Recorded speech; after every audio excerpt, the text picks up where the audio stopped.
2082 साल असोज 24 गते 10 अक्टोबर 2025 नेपाल पर्वतारोहण सङ्घको 35औं वार्षिक साधारण सभामा उपस्थित आदरणीय महानुभावहरूलाई न्यानो स्वागत अभिवादन टक्राउन चाहन्छु। म कार्यक्रम उद्घोषक प्रकाश खालिङ।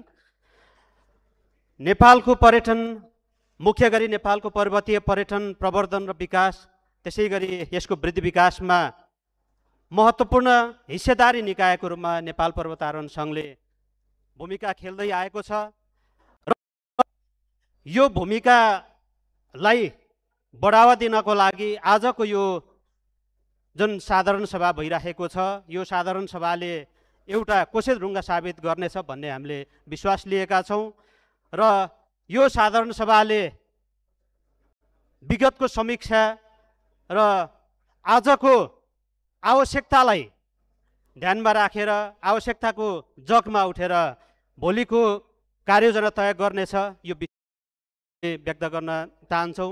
त्यसै गरी अर्को कुरा, त्यो सँगसँगै नेपालको पर्वतीय पर्यटन र मुख्य गरी सिङ्गो पर्यटनको अवस्था आज निकै गम्भीर छ। विषम परिस्थितिमा हाम्रो अघि बढिरहेको छ।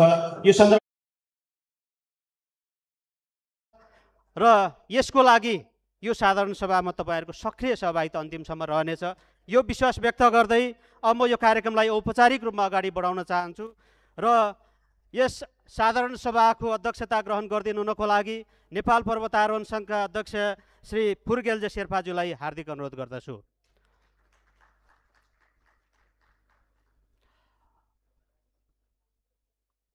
अध्यक्षज्यूको पूर्व अनुमतिले म यो कार्यक्रमलाई अगाडि बढाउन चाहन्छु। यो कार्यक्रमको प्रमुख अतिथिको रूपमा हाम्रो कार्यक्रममा आइसक्नु भएको छ संस्कृति पर्यटन तथा नागरिक उड्डयन मन्त्रालयका श्रीमान सचिवज्यू हरिप्रसाद मैनालीज्यू हाम्रो कार्यक्रममा आइसक्नु भएको छ। उहाँलाई यो कार्यक्रमको प्रमुख अतिथिको रूपमा आमन्त्रण गर्दछु।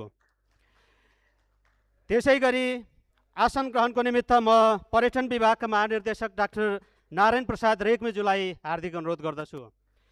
त्यसै गरी हाम्रो कार्यक्रममा नेपाल पर्यटन बोर्डका उपाध्यक्ष श्री कमल सापकोटाज्यूलाई म अतिथिको आसन ग्रहणको लागि हार्दिक अनुरोध गर्दछु। त्यसै गरी नेपाल पर्यटन बोर्डका सञ्चालक समिति सदस्यज्यूहरू हुनुहुन्छ, हाम्रो कार्यक्रममा आइपुग्नु भएको छ। ऋषिराम भण्डारीज्यू, कुमारमणि थपलियाज्यू, त्यसै गरी नरेन्द्रदेव भट्टज्यूलाई म आसन ग्रहणको निमित्त अनुरोध गर्दछु। त्यसै गरी नेपाल पर्यटन बोर्डका प्रमुख कार्यकारी अधिकृत दीपकराज जोशीज्यू हाम्रो कार्यक्रममा आइसक्नु भएको छ। म उहाँलाई अगाडि नै निम्त्याउन चाहन्छु। दीपक सर अगाडि नै आएर आसन ग्रहण गरिदिनु हुन म अनुरोध गर्दछु।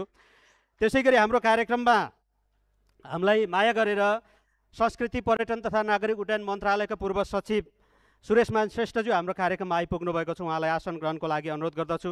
त्यसै गरी WWF कन्ट्री डाइरेक्टर घनश्याम गुरुङज्यूलाई पनि म आसन ग्रहणको निमित्त हार्दिक अनुरोध गर्दछु। म आसन ग्रहणको क्रममा यस सङ्घका पूर्व अध्यक्षज्यूहरू टासी जाङबु शेर्पाज्यूलाई आसन ग्रहणको निमित्त म अनुरोध गर्दछु। त्यसै गरी पूर्व अध्यक्ष आदरणीय आङछिरिङ शेर्पाज्यूलाई पनि म आसन ग्रहणको निमित्त हार्दिक अनुरोध गर्दछु। म यो माथि ठाउँ खाली नभएको हुनाले तपाईँहरू अगाडिको रोमा हामीले व्यवस्था गरेका छौँ। म आसन ग्रहणको निमित्त पूर्व अध्यक्ष जिम्बा जाङबु शेर्पाज्यूलाई हार्दिक अनुरोध गर्दछु। त्यसै गरी पूर्व अध्यक्ष सन्तवीर लामाज्यूलाई म आसन ग्रहणको निमित्त हार्दिक अनुरोध गर्दछु। त्यसै गरी निवर्तमान अध्यक्ष निमानुरु शेर्पाज्यूलाई आसन ग्रहणको निमित्त हार्दिक अनुरोध गर्दछु। त्यसै गरी हाम्रो कार्यक्रममा थुप्रै पर्यटकीय सङ्घ संस्थाका अध्यक्ष प्रतिनिधिहरूलाई हामीले अतिथिको रूपमा निम्त्याएका छौँ। म टानका अध्यक्ष सागर पाण्डेज्यूलाई आसन ग्रहणको निमित्त अनुरोध गर्दछु। त्यसै गरी हानका अध्यक्ष विनायक शाहज्यूलाई आसन ग्रहणको निमित्त हार्दिक अनुरोध गर्दछु। त्यसै गरी नाट्यका अध्यक्ष कुमारमणि थपलियाज्यू, त्यसै गरी नाराका अध्यक्षज्यू तथा कोही प्रतिनिधि हुनुहुन्छ भने आसन ग्रहणको निमित्त अनुरोध गर्दछु। हाम्रो यो समय पाबन्दीलाई ख्याल गरेर मैले सबैको नाम यहाँ चाहिँ वाचन गर्न असमर्थ रहे, त्यसमा म सुरुमै क्षमा चाहन्छु। पाटन नेपाल च्याप्टरका अध्यक्षज्यू, त्यसै गरी भिटोप नेपालका अध्यक्षज्यू, अध्यक्षज्यू, एनटिबिएका अध्यक्षज्यू, टुरगानका अध्यक्षज्यू, सोट्टो नेपालका अध्यक्षज्यू, नाटो, टिटिडिसी, त्यस्तै थुप्रै संस्थाहरू छन् हाम्रो पर्यटन क्षेत्रमा र हामीले अतिथिको रूपमा हामीले उहाँहरूलाई निम्त्याएका छौँ। त्यसै गरी NMIG का अध्यक्षज्यू, मुगानका अध्यक्षज्यू, IFMGA का अध्यक्षज्यूलाई म आसन ग्रहणको निमित्त हार्दिक अनुरोध गर्दछु। त्यसै गरी यो कार्यसमिति जुन अहिलेको वर्तमान कार्यसमितिको सम्पूर्ण टिम, पूर्व कार्यसमितिका चाहिँ पदाधिकारी तथा सम्पूर्ण टिम जो यहाँ उपस्थित हुनुहुन्छ, म यथास्थानमा आसन ग्रहणको निमित्त अनुरोध गर्दछु। त्यसै गरी एनएमए बागमती शाखा, त्यसै गरी सुदूरपश्चिम शाखा र गण्डकी शाखाका अध्यक्षज्यूहरूलाई पनि म उपस्थित हुनुहुन्छ भने आसन ग्रहणको निमित्त हार्दिक अनुरोध गर्दछु। र यहाँ चाहिँ पर्यटन क्षेत्रका दिग्गज व्यक्तित्वहरूलाई पनि मैले देखिरहेको छु। यथास्थानमा आसन ग्रहणको निमित्त म अनुरोध गर्दै म यो कार्यक्रमलाई अगाडि बढाउन चाहन्छु। हामी नेपाली हुनुको नाताले हाम्रो राष्ट्रलाई एकचोटि हामीले राष्ट्रिय गानबाट सम्मान गर्नेछौँ, सम्झिनेछौँ। म त्यसको लागि सबैलाई अनुरोध गर्दछु।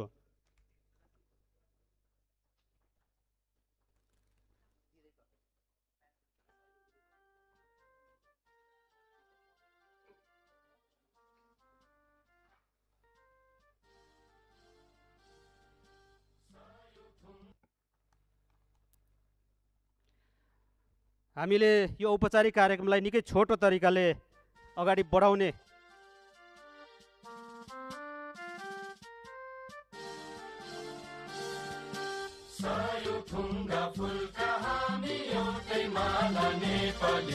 सार्वभौम भई फैलिएका मेची महाकाली, सायो थुङ्गा फुलका हामी एउटै माला नेपाली, सार्वभौम भई फैलिएका मेची महाकाली, प्रकृतिका कोटि कोटि सम्पदाको आचल, वीरहरूका रगतले स्वतन्त्र र अचल, ज्ञान भूमि शान्ति भूमि तराई पहाड हिमाल, अखण्ड यो प्यारो हाम्रो मातृभूमि नेपाल, बहु जाति भाषा धर्म संस्कृति छन् विशाल, अग्रगामी राष्ट्र हाम्रो जय जय नेपाल।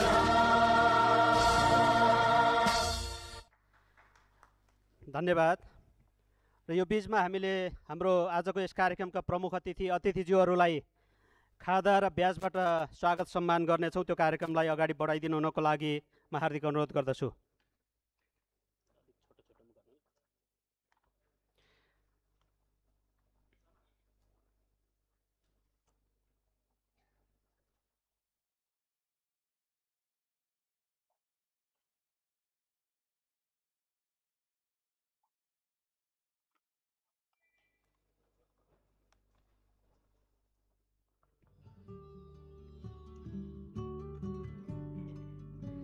र मैले समयलाई ख्याल गरेर सबै आदरणीय अतिथिज्यूहरूको नाम यहाँ वाचन गरिनँ।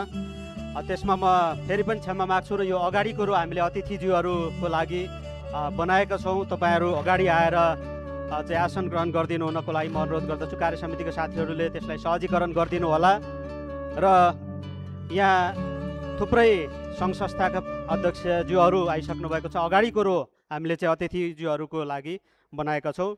म आसन ग्रहण गरिदिनु हुन अनुरोध गर्दै अब पर्वतीय पर्यटन र पर्वतारोहण क्षेत्रमा लाग्ने क्रममा दिवंगत हुनुभएका आरोहीहरूको सम्मान र स्मृतिमा 1 मिनट मौन धारण गरेर हामीले उहाँहरूको सम्मान गर्नेछौँ। म सबैलाई उठिदिनु हुनको लागि अनुरोध गर्दछु। र समय सुरु।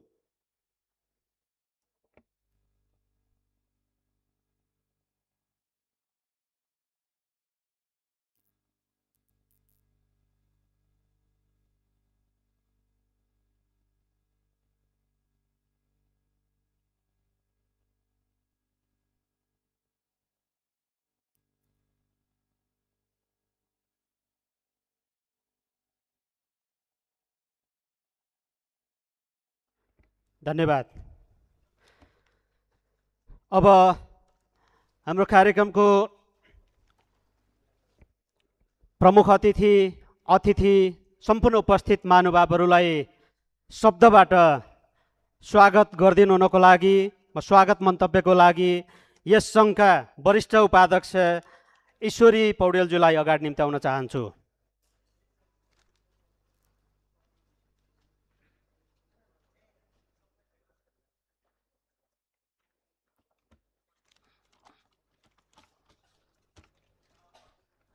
धन्यवाद कार्यक्रम सञ्चालक प्रकाशजी,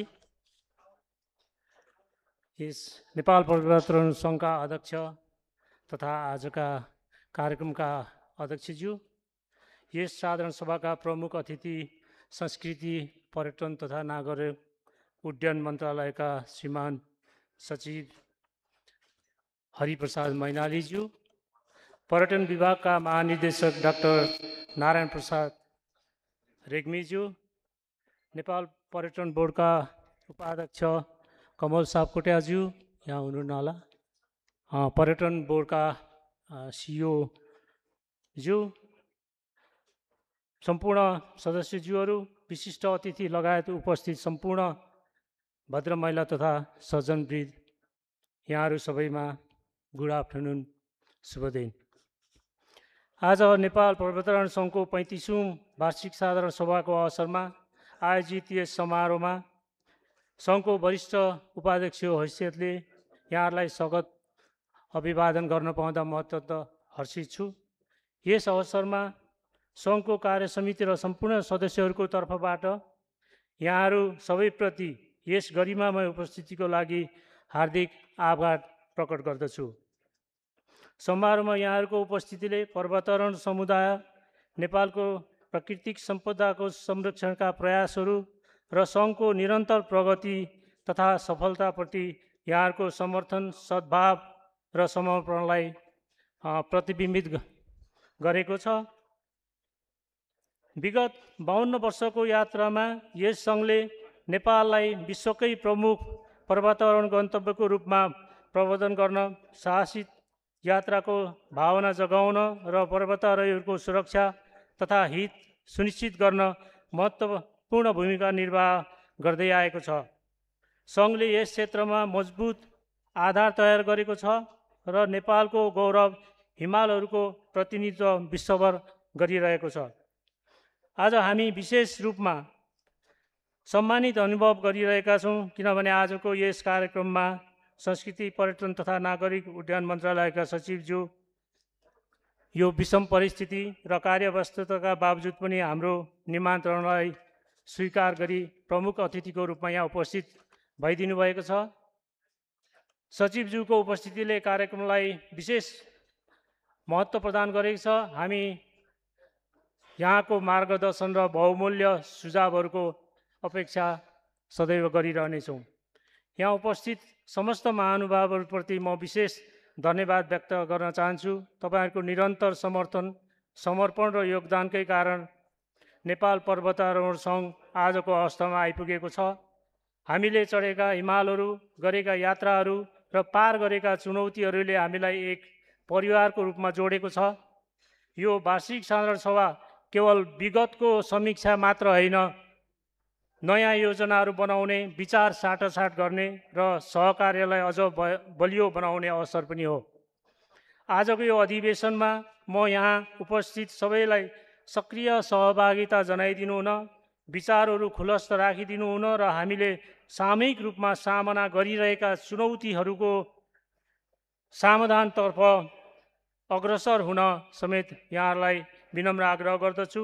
हामी एकजुट भई नेपाललाई विश्वस्तरीय पर्वतारोहण गन्तव्यको रूपमा थप मजबुत बनाउँदै लैजान सक्छौँ, जहाँ सुरक्षा, दिगोपन र स्थानीय समुदायको हितलाई समेत हामीले प्राथमिकतामा राख्नुपर्नेछ। अन्तमा फेरि एकपटक यहाँहरूको उपस्थितिप्रति आभार व्यक्त गर्दै हामी यो 35औँ वार्षिक साधारण सभालाई एक ऐतिहासिक, रचनात्मक र उद्देश्यपूर्ण सभा बनाउने अवसरको रूपमा उपयोग गर्न सकौँ भन्ने समेत कामना गर्दछु। पुनः यस सभामा उपस्थित सम्पूर्ण महानुभावहरूलाई हार्दिक स्वागत गर्न चाहन्छु। धन्यवाद। नमस्ते। जय नेमे।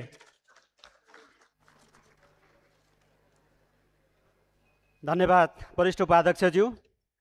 यो बिचमा आसन ग्रहणलाई म जोड्न चाहन्छु। हाम्रो यो सङ्घको पूर्व अध्यक्ष टासी जाङबु शेर्पाज्यू अघि नै मैले नाम उद्घोष गरेको थिएँ। आसन ग्रहणको निमित्त म हार्दिक अनुरोध गर्दछु र अब म यो कार्यक्रमको औपचारिक उद्घाटन कार्यक्रमलाई जोड्न चाहन्छु। यो अगाडिको गमलामा रहेको जुन फुल छ यसमा चाहिँ पानी सिञ्चन गरेर यो कार्यक्रमको औपचारिक उद्घाटन गरिदिनु हुनको लागि आजको यस कार्यक्रमका प्रमुख अतिथि श्रीमान सचिवज्यूलाई म हार्दिक अनुरोध गर्दछु।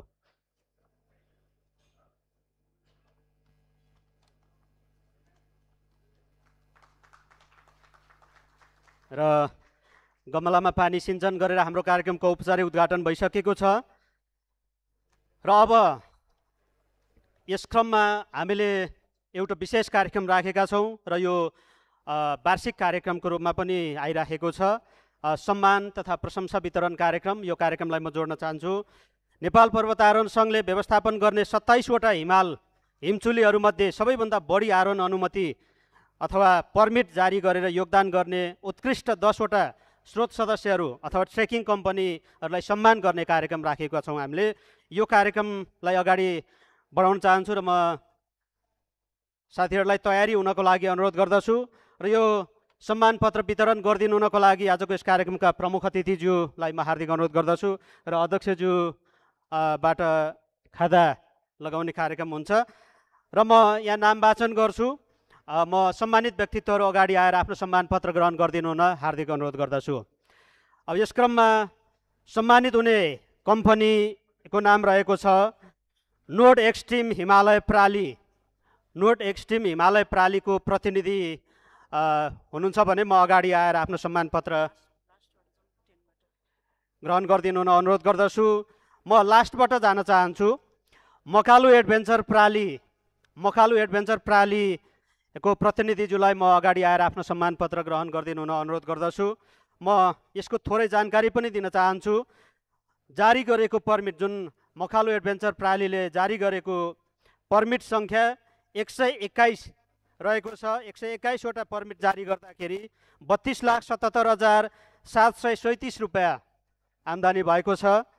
म मकालु एडभेन्चरका प्रतिनिधिज्यू सायद हुनुहुन्न, आउँदै हुनुहुन्छ। त्यसै गरी हाइट के एक्सपिडिसन प्रालीका प्रतिनिधिज्यू, हाइट के एक्सपिडिसन प्रालीले जारी गरेको पर्मिट सङ्ख्या 111 जसबाट 35,79,139 रुपियाँ आम्दानी भएको छ। त्यसै गरी सातोरी एडभेन्चर प्रालीका प्रमुखज्यू हाम्रो ऋषि सर मैले देखिरहेको छु। म अगाडि आएर आफ्नो सम्मान पत्र ग्रहण गरिदिनु हुन अनुरोध गर्दछु। सातोरी एडभेन्चरले 151वटा पर्मिट जारी गर्दाखेरि 37,73,118 रुपियाँ रकम जुन राज्य कोषमा दाखिला भएको छ। उहाँलाई बधाई र सम्पूर्ण व्यवसायीहरूको तर्फबाट एनएमएको तर्फबाट उहाँलाई सम्मान व्यक्त गर्न चाहन्छौँ। त्यसै गरी साउथ कोल एडभेन्चर प्रालीको प्रतिनिधि हुनुहुन्छ भने म अगाडि आएर आफ्नो सम्मान पत्र ग्रहण गरिदिनु हुन अनुरोध गर्दछु, जसले 176 वटा चाहिँ पर्मिट जारी गरेको छ, जसबाट 38,53,154 रुपियाँ आम्दानी गरेको छ। त्यसै गरी 7 समिट ट्रेक्सको प्रतिनिधि हुनुहुन्छ भने अगाडि आइदिनु होला। 7 समिट ट्रेक्सले 185वटा पर्मिट जारी गरेकोमा 37,98,536 रुपियाँ आम्दानी भएको छ। त्यसै गरी एसियन हाइकिङ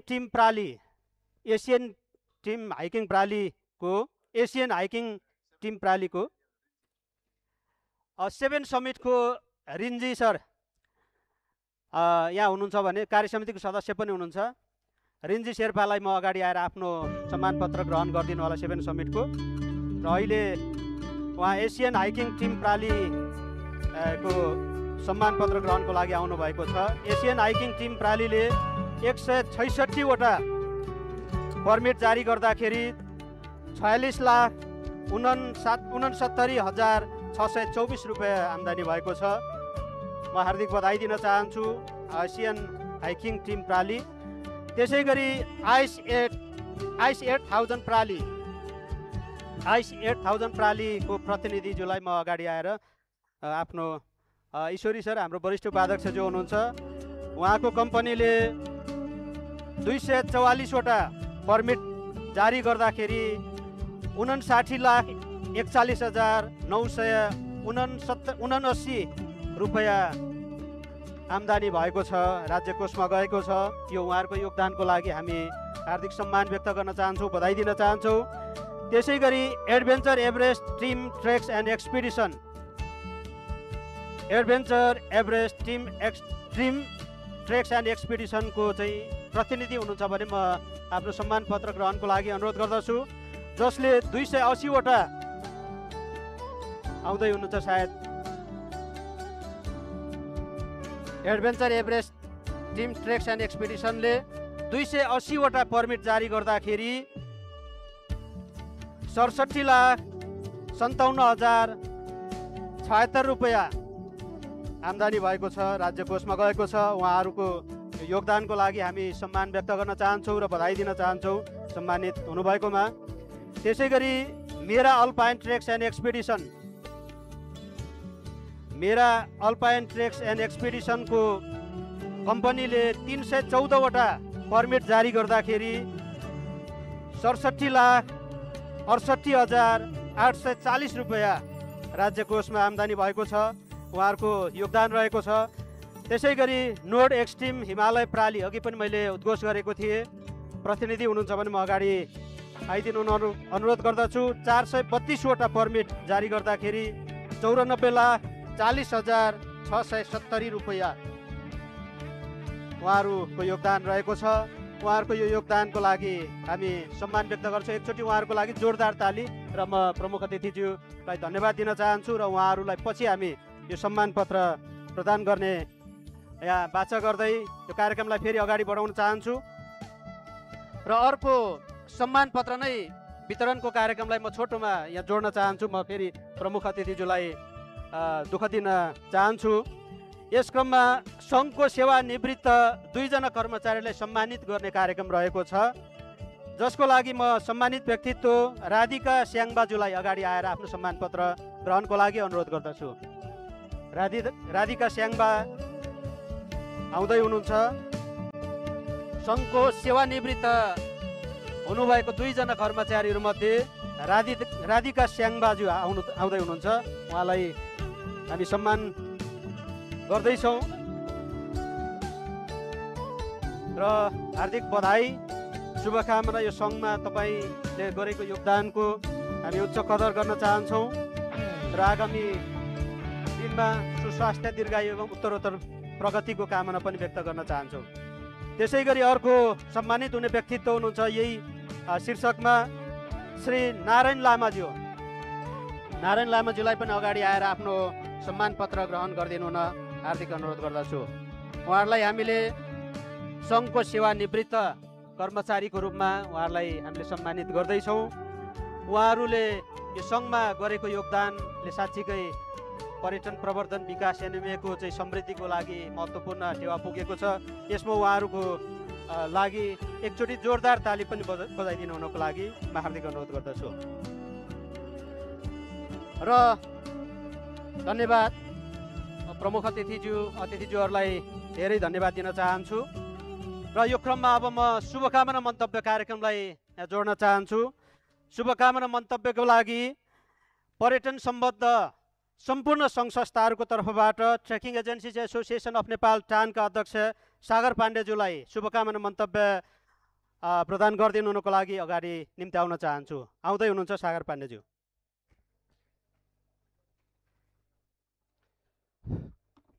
धन्यवाद आदरणीय मित्र प्रकाश खालिङज्यू। नेपाल माउन्टेनरिङ एसोसिएसनको यो 35औं वार्षिक साधारण सभाका अध्यक्ष तथा वर्तमान कार्य समितिका अध्यक्ष महोदय,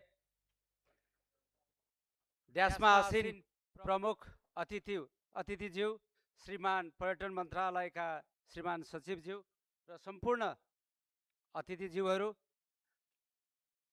लगायत यस पर्यटन व्यवसायमा सम्बन्ध राख्ने तपाईँ हामी सम्पूर्ण एनएमएका सदस्यज्यूहरू, पत्रकार मित्रहरू सबैमा मेरो व्यक्तिगत तर्फबाट र टानको परिवारको तर्फबाट यस 35औं साधारण सभाको भव्य सफलताको शुभकामना व्यक्त गर्न चाहन्छु। सर्वप्रथम त म यो कार्य समितिलाई धन्यवाद दिन चाहन्छु। हामी धेरै सङ्घ संस्थाहरू छौँ। यस हिसाबले सबैको प्रतिनिधित्व गरेर 2 शब्द राख्ने मौका जुन दिनुभएको छ, म आभार व्यक्त गर्न चाहन्छु। म धेरै भन्न चाहन्न, 3टा विषयमा मात्रै म केन्द्रित हुन चाहन्छु।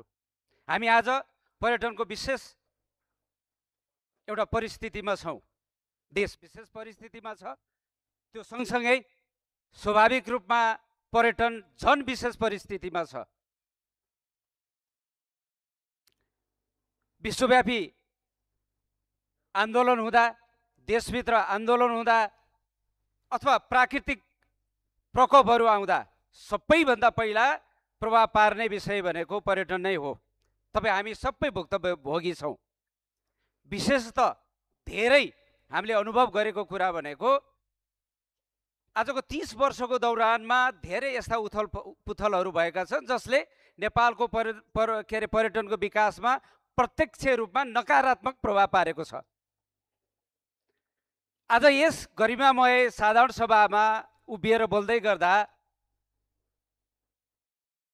मलाई कता कता कहिलेकाहीँ के लाग्छ भने टान र एनएमए चाहिँ प्रतिस्पर्धी हौँ कि भन्ने जस्ता कुराहरू हाम्रा व्यवहारले देखाउने गर्छ। मैले यसो भन्दै गर्दा कुनै कालखण्ड र कुनै व्यक्तिसँग पनि यो परिलक्षित छैन, तर यो मेरो 15 महिनाको अनुभव हो। यसर्थ म वर्तमान कार्यसमितिको सम्पूर्ण कार्यसमिति साथीहरूलाई, अध्यक्ष लगायत सम्पूर्णलाई के आग्रह गर्न चाहन्छु भने हामी पर्वतीय पर्यटनको टान र एनएमए एउटा सिक्काको 2 पाङ्ग्रा हो, 2 पाटाहरू हो। यस अर्थमा तपाईँ हामी मिल्नै पर्छ।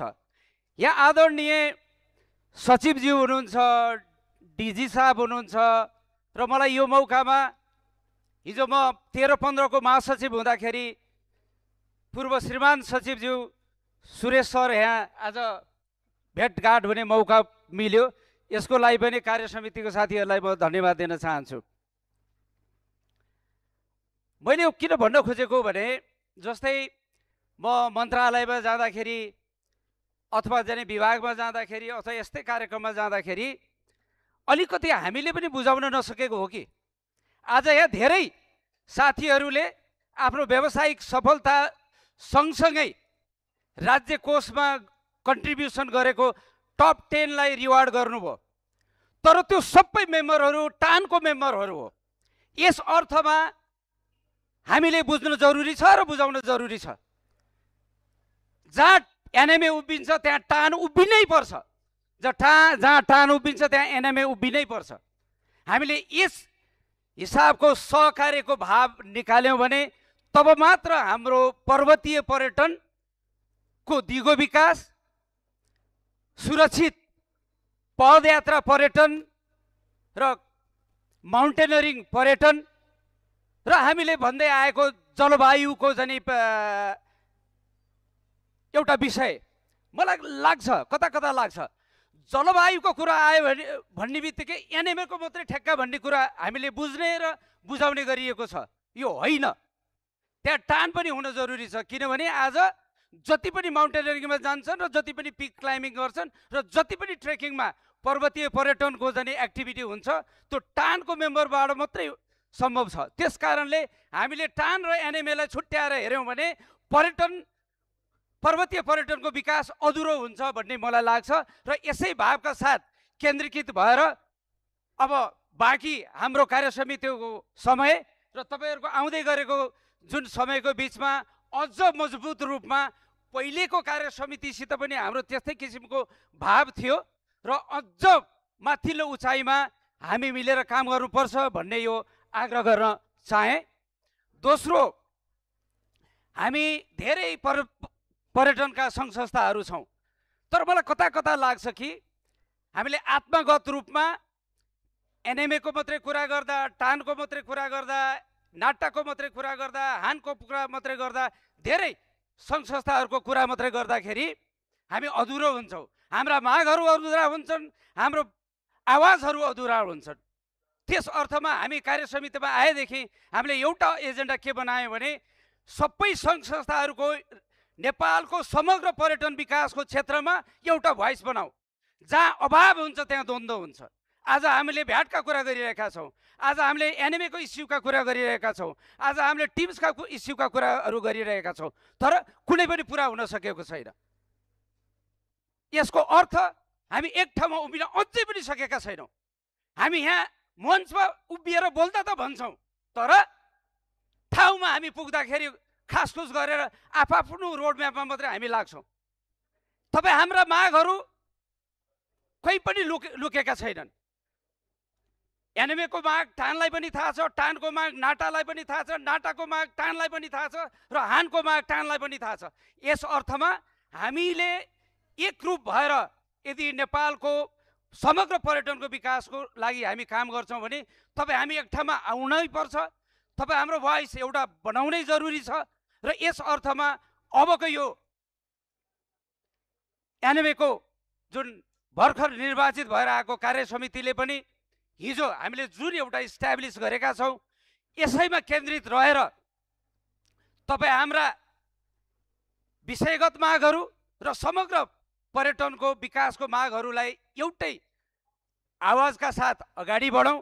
यसले हामीलाई सही एउटा एकतावाद भाव समन्वय र सहकार्यमा लाग्छ र हाम्रो भाषाहरू आदरणीय श्रीमान सचिवज्यू र सम्पूर्ण पर्यटनको एउटा इकोसिस्टमलाई पनि बुझाउन सकिन्छ भन्ने मेरो बुझाइ हो।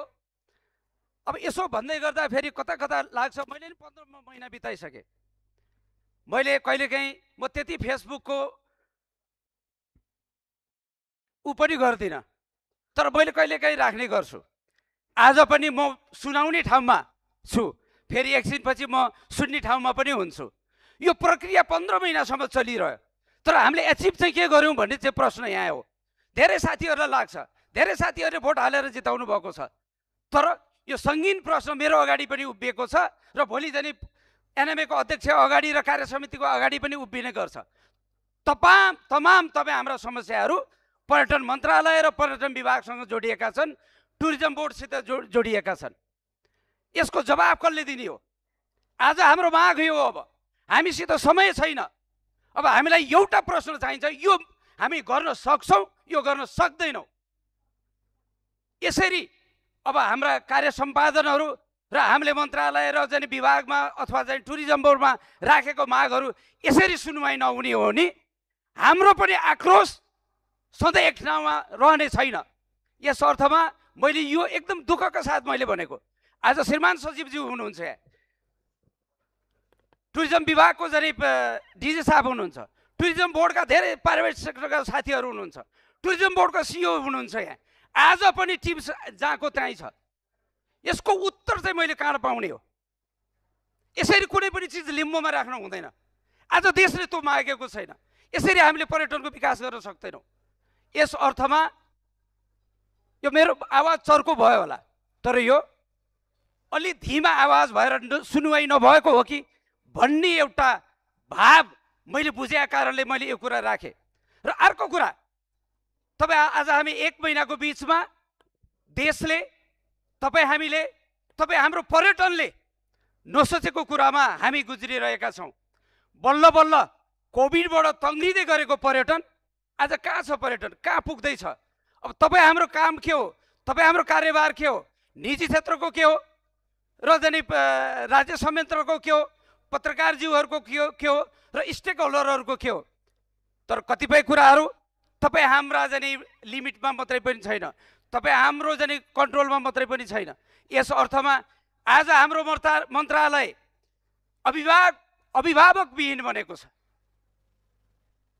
आज यही फोरमबाट म माग गर्न चाहन्छु, वर्तमान सरकारलाई छिटोभन्दा छिटो पर्यटन मन्त्रीको चयन होस्।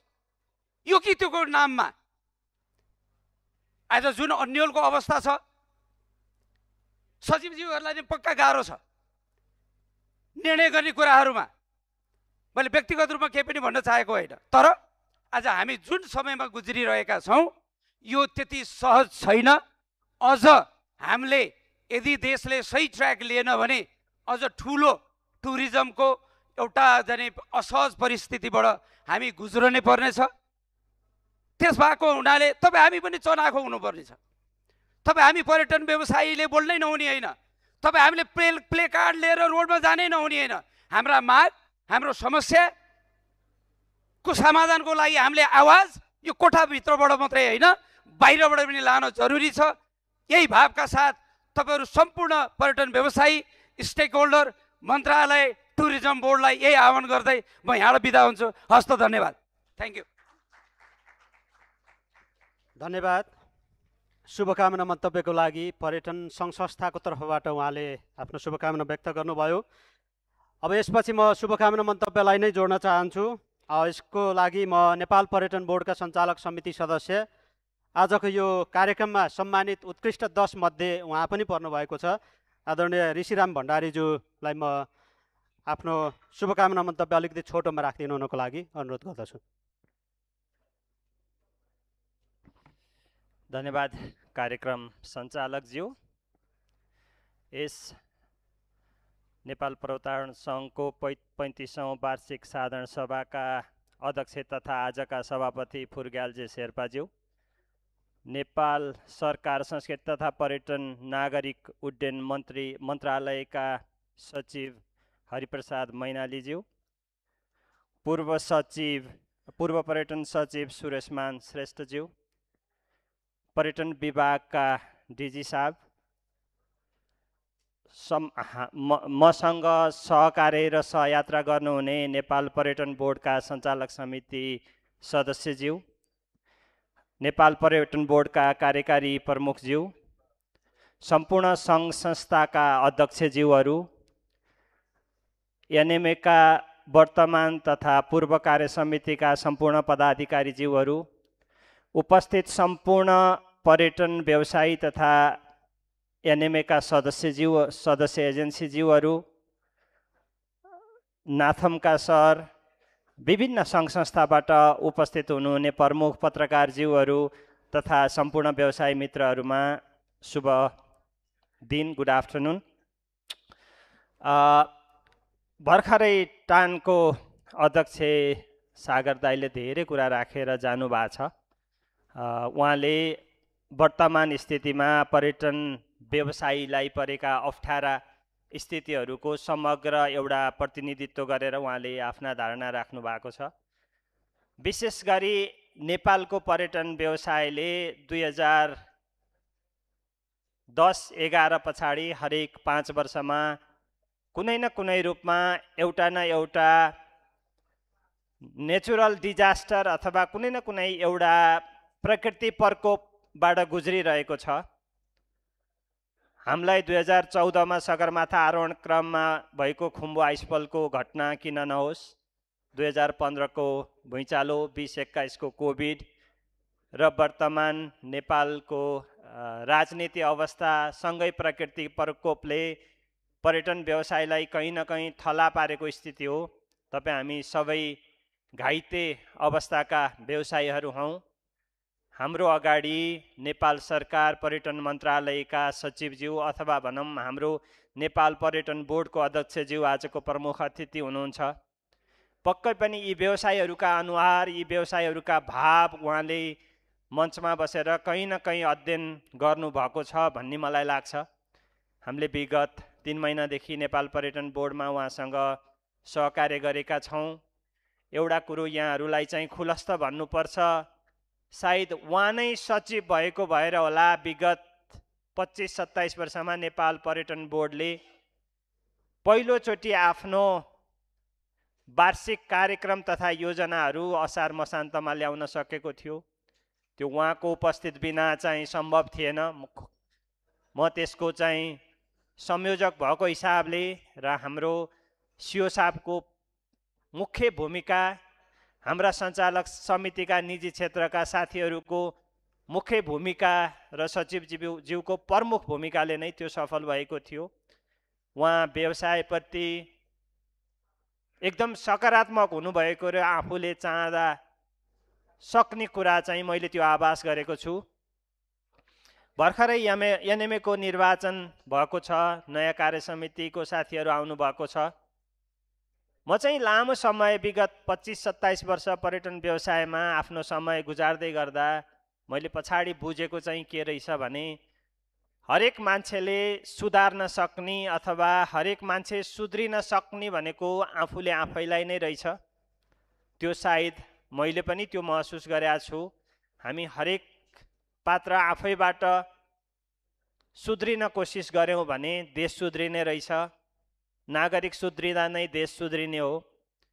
अहिलेको तत्कालीन हाम्रो राजनीति परिदृश्य घटनाहरू क्रमहरू यो कता जान्छ थाहा छैन र विश्वका कुनै पनि कुनामा एउटा सामान्य घटना घट्दाखेरि त्यसले पार्ने असर भनेको पर्यटनमा रहेछ र विशेष गरी हामी जस्तो बाह्य पर्यटनमा डिपेन्ड भएका कन्ट्रीहरू सम्पूर्ण सबैभन्दा बढी त्यसबाट चाहिँ प्रभावित छौँ।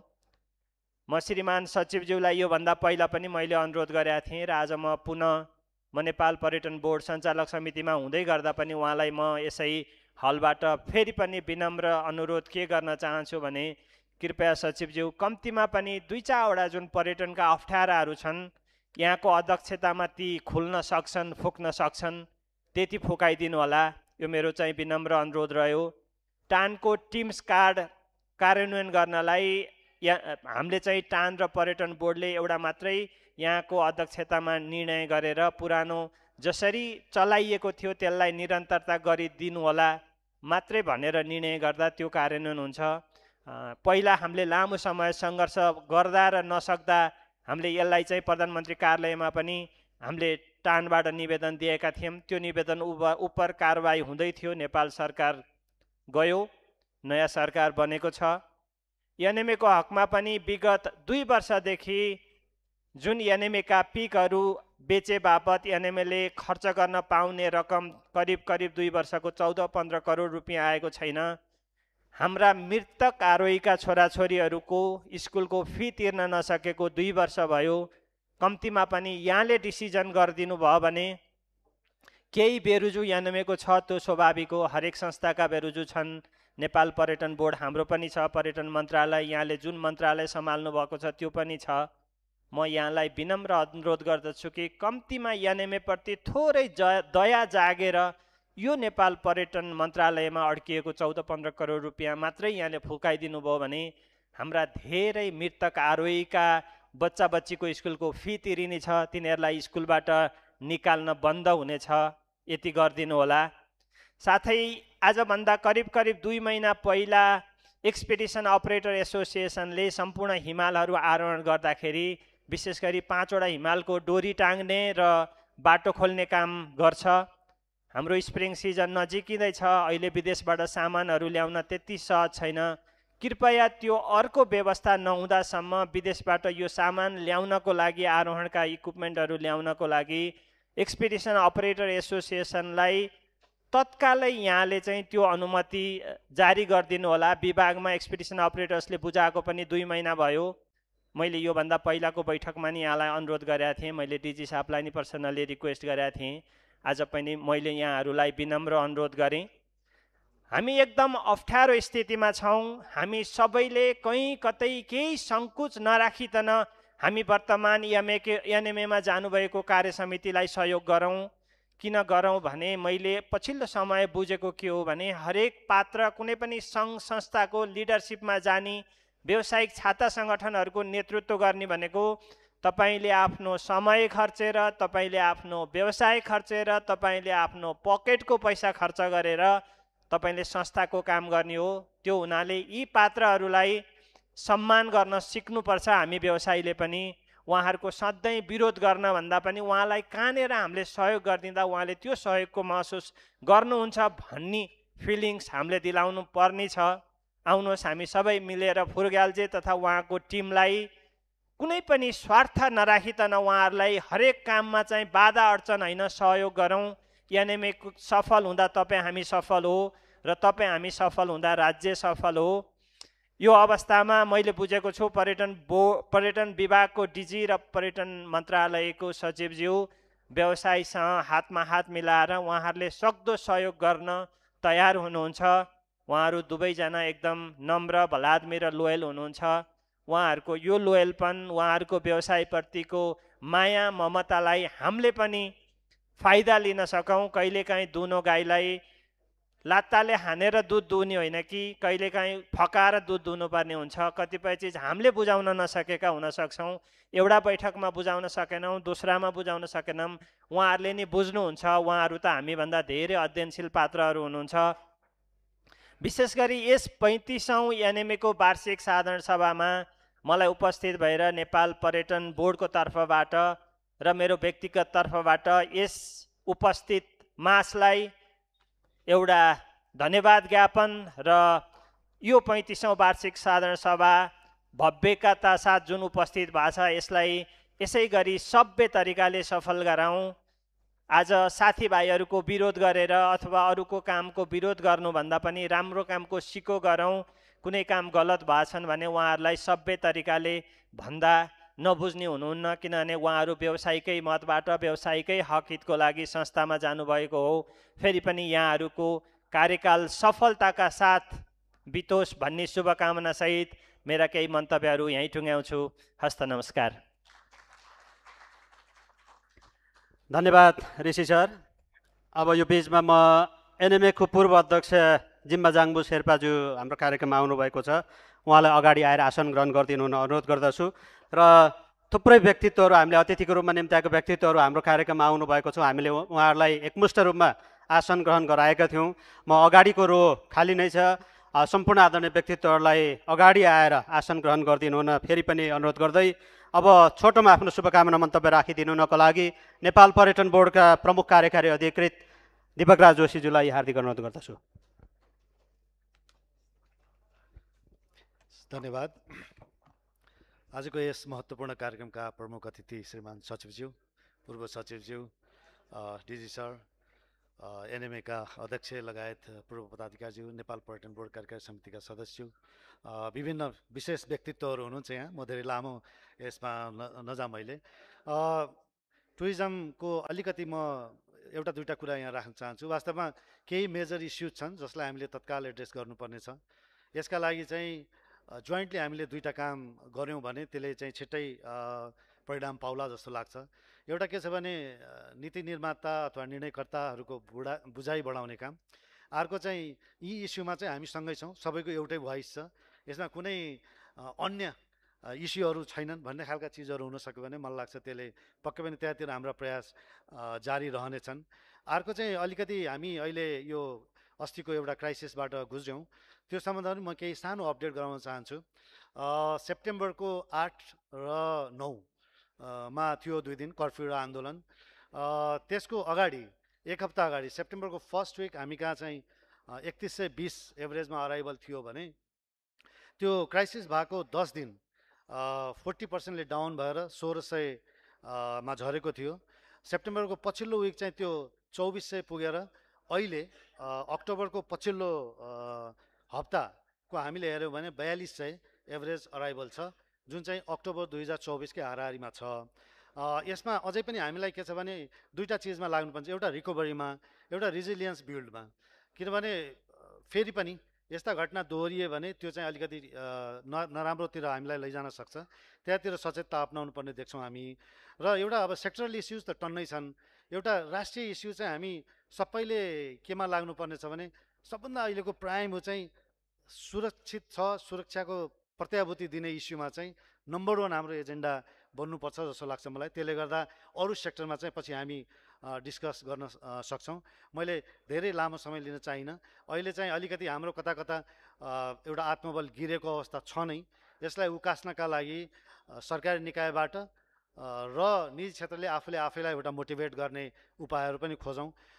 संसारभरिमा हेऱ्यौँ भने करिब 100+ कन्ट्रिजमा विभिन्न खालका आन्दोलन भइरहेका छन् र हामी कहाँ जुन 2 हप्ता अगाडि भयो त्यस्तो खालको एक्सट्रिम आन्दोलन चाहिँ अहिले 30वटा भन्दा बढी देशमा भइरहेको अवस्था छ।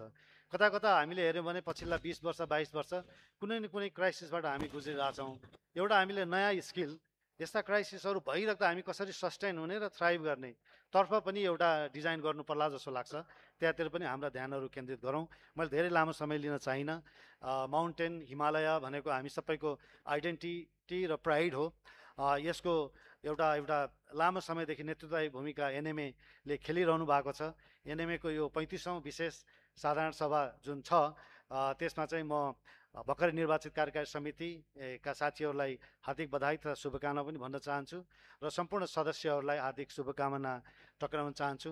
साथै एउटा चाडबाडको अगाडि छौँ हामी, तिहार छठ लगायतका नेपाल सम्वत लगायतका, त्यसका लागि पनि हार्दिक शुभकामना टक्राउँदै छोटो मन्तव्य टुङ्गाएँ। धन्यवाद। धन्यवाद सिओ साहब। अब म शुभकामनाका शब्दहरू राखिदिनु हुनको लागि आजको यस कार्यक्रमका विशेष अतिथि पर्यटन विभागका महानिर्देशक डाक्टर नारायण प्रसाद रेग्मीज्यूलाई हार्दिक अनुरोध गर्दछु।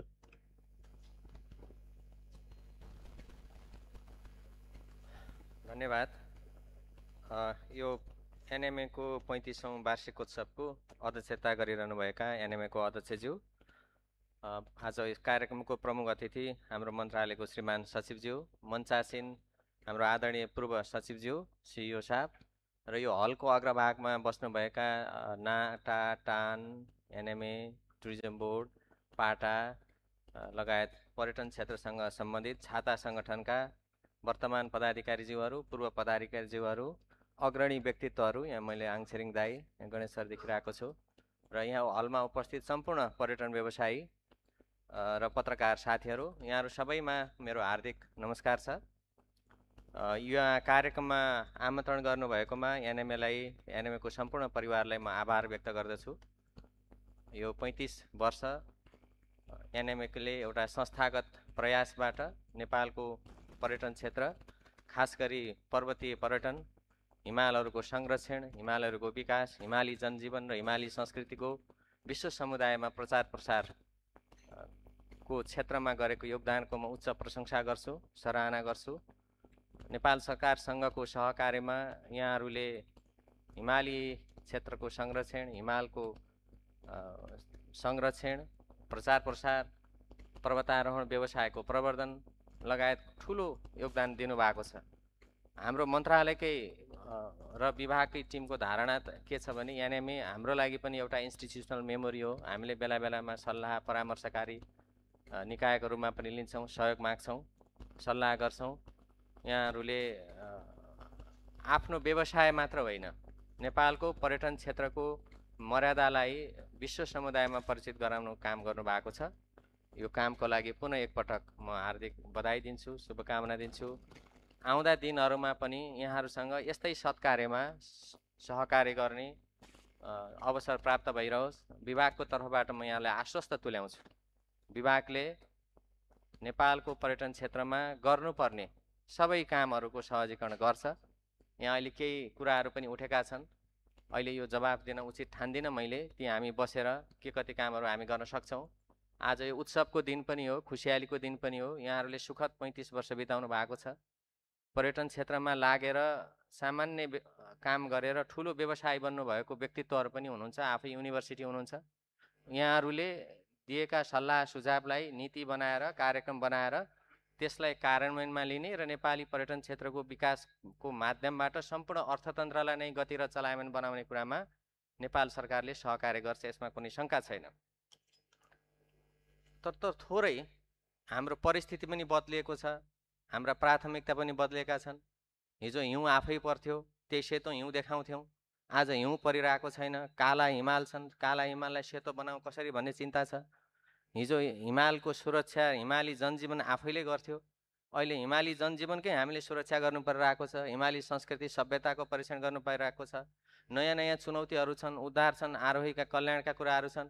यी सबै कुराहरूलाई हेरेर नै विगत 1 वर्षमा पनि हामीले उल्लेख्य काम गरेको छौँ। अहिले सचिवज्यूले यहाँ सम्बोधन गर्नुहोला, हामीले पर्यटन नीति नै नयाँ बनाएको छौँ। यो यहाँहरूसँगै सहकार्य, सल्लाह सुझाव समेटेर बनाएको पर्यटन ऐन ड्राफ्ट गरेर संसदमा बुझाएको थियौँ। पर्वतारोहण नियमावली यहाँहरूकै सरसल्लाहमा सहयोगमा हामीले नयाँ बनाएर कार्यान्वयन गरिरहेका छौँ। हिमाल सरसफाइको कार्ययोजना पनि बनाएका छौँ। हामीले 57वटा हिमाल नयाँ खोल्यौँ। नचलेका हिमाललाई यहाँहरूकै सरसल्लाहमा हामीले रोयल्टी छुट गरेर 2 वर्षको लागि कर्णाली प्रदेश र सुदूरपश्चिम प्रदेशका हिमालहरू थप प्रवर्धन हुन्, प्रचार प्रसार हुन्, त्यहाँ पनि हिमालहरू चढ्न आउन् भनेर हामीले त्यो काम पनि गऱ्यौँ। यस्ता थुप्रै कामहरू, पर्यटक प्रहरीको परिचालन मार्फत उद्धारका कामहरू पनि हामीले थुप्रै गरेका छौँ। यो काम गर्नमा फेरि पनि यहाँहरूको सहयोगले सम्भव भएको एनएमएको पोखराको म्युजियमदेखि लिएर विभिन्न ठाउँमा तपाईँले गर्नुभएका तालिमहरू, तपाईँले गर्नुभएका प्रशिक्षणहरू, तपाईँले उत्पादन गर्नुभएका जनशक्तिहरू योबाट सम्भव भएको। यसको लागि म विभागको तर्फबाट यहाँहरूलाई हार्दिक धन्यवाद दिन्छु र पुनः यस्ता कामहरूमा यहाँहरूलाई म आश्वस्त दिलाउन चाहन्छु कि विभाग सँगसँगै छ, सँगसँगै काम गर्छौँ हामी। अहिलेलाई यति भनौँ, यहाँहरू नयाँ निर्वाचितको कार्यकाल पनि सुखद बनोस्, यहाँहरूको सफलताको शुभकामना। यहाँभन्दा अघिल्लो कमिटी जसले विभागलाई सपोर्ट गर्नुभयो उहाँलाई पनि आभार व्यक्त गर्दछु र सम्पूर्ण व्यवसायीहरूलाई एनएमएले व्यावसायिक हगतका लागि सम्पूर्ण गोलबद्ध, आबद्ध र एकीकृत बनाएर एउटै मुद्दामा मन्त्रालयमा तपाईँहरू एउटै मुद्दामा, एउटै आवाजमा, एउटै प्रयासमा, एउटै प्रतिबद्धतामा आउने वातावरण बनोस्। यसको लागि म सम्पूर्ण व्यवसायी साथीहरूलाई पनि हार्दिक शुभकामना दिन्छु र पुनः एकपटक यो शुभकामना मन्तव्यको लागि अवसर दिनुभएकोमा धन्यवाद भन्छु। नमस्कार। धन्यवाद डिजी साहब यो महत्त्वपूर्ण भनाइको लागि। अबको समय हामी यो कार्यक्रमको प्रमुख अतिथि श्रीमान सचिवज्यूको मन्तव्य सुन्नेछौँ। म यो मन्तव्यको लागि संस्कृति, पर्यटन तथा नागरिक उड्डयन मन्त्रालयका श्रीमान सचिव, आजको यस कार्यक्रमका प्रमुख अतिथि श्री हरिप्रसाद मैनालीज्यूलाई अगाडि निम्त्याउन चाहन्छु।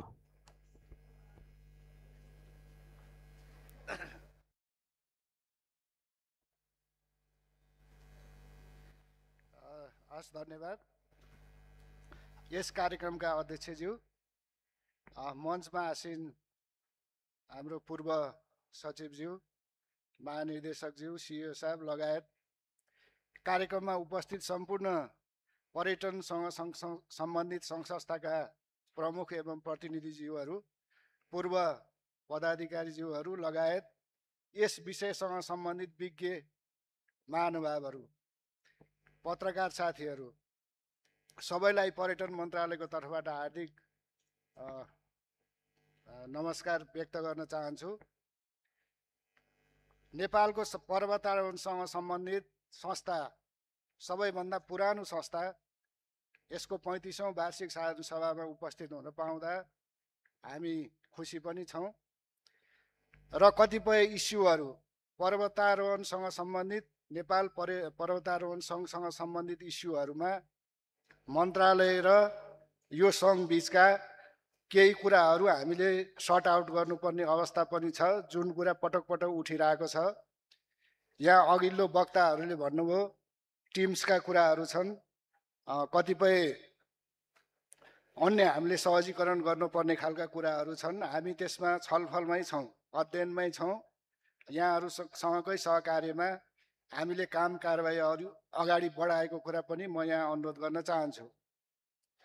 हाम्रो पटक पटक भेट भएको छ, टानको वार्षिक साधारण सभा भएको थियो, त्यसै गरी हामीले अस्ति पर्यटन दिवस पनि मनायौँ र हामी पर्यटनसँग सम्बन्धित विभिन्न सङ्घ संस्थाका प्रतिनिधिहरूसँग फर्मल इन्फर्मल रूपमा छलफलकै क्रममा छौँ। त्यसैले मैले यो आजको साधारण सभामा धेरै कुराहरू व्यक्त गरिरहन पर्छ जस्तो लाग्दैन। यो एउटा अवसर हो, यहाँ विभिन्न पर्यटनसँग सम्बन्धित धेरै अनुभवी व्यक्तित्वहरू हुनुहुन्छ। हामी प्रशासनिक नेतृत्व अथवा राजनैतिक नेतृत्व भनेको सर्टेन टाइम आउने हो, सर्टेन कार्यकाल पुरा गर्ने हो, हिँड्ने हो। तर देश हामी सबैको हो, हाम्रो भूमिका मात्रै फरक हो। हामी सरकारी निकायमा छौँ, यहाँहरू प्राइभेट सेक्टरमा अथवा विभिन्न संस्थामा संलग्न रहेर काम गरिरहनु भएको छ र हाम्रो उद्देश्य भनेको नेपालमा पर्यटन प्रवर्धन गर्नु हो। त्यो गर्यो भने देशको आर्थिक समृद्धि हुन्छ, रोजगारी सिर्जना हुन्छ, निजी क्षेत्रले काम गर्ने अवसरहरू पाउँछन् भन्ने कुरामा हामी स्पष्ट छौँ। नेपाल पर्वतारोहणको दृष्टिकोणले असाध्यै सम्भावनायुक्त मुलुक, विश्वमा हामीले यसलाई प्रवर्धन गर्न सक्यौँ भने हामीले धेरै लाभहरू प्राप्त गर्न सक्ने अवस्था छ र हाम्रा तथ्याङ्कहरूले पनि यो क्रमशः वृद्धि हुँदै गएको पनि देखिन्छ। भर्खरै हाम्रो अवस्था, राजनीतिक अवस्थाको कारण अथवा प्राकृतिक विपत्तिका कारणले केही असहज वातावरण सिर्जना भए पनि हाम्रो तथ्याङ्कले के देखाउँछ भने पर्वतारोहणमा जाने पर्वतारोहीहरूको सङ्ख्या त्यति घटेको छैन, हामी त्यति चिन्तित हुनुपर्ने अवस्था छैन। र यसबाट प्राप्त हुने जुन आय छ, सरकारलाई प्राप्त हुने आम्दानी छ, त्यसबाट सिर्जना हुने रोजगारीका कुराहरू छ, त्यसमा पनि हामी धेरै चिन्ता गरिरहनु पर्ने अवस्था चाहिँ छैन। त्यसैले म के भन्न चाहन्छु भने यो कुरा पर्यटन क्षेत्र नेपालको आर्थिक समृद्धिको एउटा आधार हो, मूल आधार हो। यसलाई चाहिँ हामीले प्राथमिकता दिएर अगाडि बढाउनु पर्छ भन्ने कुरामा अहिलेको सरकार पनि स्पष्ट छ। मैले सम्माननीय प्रधानमन्त्रीज्यूसँग पनि कुरा गरेको थिएँ र अहिलेको अवस्थामा यसलाई कसरी अभिवृद्धि गर्न सकिन्छ, हामीले के कस्ता कार्यक्रमहरू अगाडि बढाउनु पर्छ भन्ने कुरामा पनि सम्माननीय प्रधानमन्त्रीज्यूले चिन्ता व्यक्त गर्नुभएको थियो। र हामीले पर्यटन बोर्ड मार्फत गरेका प्रवर्धनात्मक कार्यक्रमहरूको बारेमा मैले ब्रिफिङ गरेका थिएँ र यो शान्ति सुरक्षा नै पहिलो शर्त हो, त्यसैले यो शान्ति सुरक्षामा ध्यान दिनुपर्छ भनेर मैले राय व्यक्त गरेको थिएँ। त्यसैले यो कुरामा यहाँहरू जति चिन्तित हुनुहुन्छ, सरकार पनि त्यत्तिकै चिन्तित छ भन्ने कुरा चाहिँ म यो समारोहमा यहाँहरूलाई जानकारी गराउन चाहन्छु र हाम्रो तर्फबाट विभिन्न प्रयासहरू भएका छन्। त्यसैले यो उथलपुथलको कारणले कसैले पनि मनोबल खस्काउनु पर्ने अथवा हामी यो व्यवसायबाट पलायन हुनुपर्छ कि भन्ने खालको यहाँहरूले त्यस्ता दुविधा राख्नु पर्दैन भन्ने पनि म यहाँहरूलाई यस अवसरमा अलिकति हामी मनोबल उच्च राखौँ भन्ने कुराको आश्वासन पनि दिन चाहन्छु। र विश्वमा हुन्छ, प्रत्येक मुलुकहरूमा यस्ता किसिमका उथलपुथलका घटनाहरू हुन्छन् र स्टेबिलिटी पनि हुन्छ, स्थायित्व पनि कायम हुन्छ र त्यस एउटा ट्र्याकमा पनि आउँछ। त्यसैले हामीले आशा गर्नु पर्यो। अहिलेकै घटना पनि 2 दिनको आन्दोलनले एउटा कोर्स, छिट्टै कोर्स लियो। धेरै लामो अवधिसम्म यस्तो किसिमको जुन असहज वातावरण छ त्यो त्यति हामीले लामो बेहोर्नु परेन। क्षति त भयो, मानवीय क्षति भयो, विभिन्न किसिमका भौतिक संरचनाहरूको क्षति भयो, तर हामीले त्यसलाई छिट्टै नै यो एउटा ट्र्याकमा ल्याउन सकौँ, यो पनि हाम्रो लागि एउटा सकारात्मक पक्ष हो। त्यसैले यो मन्त्रालय यहाँहरूसँग साथमा छ। यहाँहरूले आफ्नो जुन पर्यटन व्यवसायहरू प्रवर्धन गर्नुभएको छ त्यसमा हामी नीतिगत रूपमा हामीले गर्नुपर्ने सहजीकरणको काममा पर्यटन विभाग, नेपाल पर्यटन बोर्ड लगायत मन्त्रालय सधैँ यहाँहरूको साथमा छ भन्ने कुराहरू म यस अवसरमा यहाँ व्यक्त गर्न चाहन्छु। र अन्त्यमा हाम्रो यो नेपालको पर्वतारोहणसँग सम्बन्धित यो पुरानो संस्था, यसको नवनिर्वाचित अध्यक्षज्यू लगायत कार्य समितिको भर्खरै पद बहाली भएको छ र उहाँहरूले यो साधारण सभा सम्पन्न गर्नुभएको छ। यहाँहरूको यो कार्यकाल सफलतापूर्वक सम्पन्न होस् र यो मन्त्रालयसँग नेपाल पर्वतारोहण सङ्घका यी इस्युहरूलाई हामी बिस्तारै छलफल गरेर फुकाउँदै जाने कुरा पनि म यहाँ प्रतिबद्धता व्यक्त गर्न चाहन्छु। र अन्त्यमा यो महत्त्वपूर्ण कार्यक्रममा यहाँहरूले आमन्त्रण गर्नुभयो र आफ्ना भनाइहरू राख्ने अवसर दिनुभयो, यसको लागि म मन्त्रालयको तर्फबाट हार्दिक आभार व्यक्त गर्दै मेरो भनाइ यहीँ अन्त्य गर्छु। हस्, धन्यवाद, नमस्कार।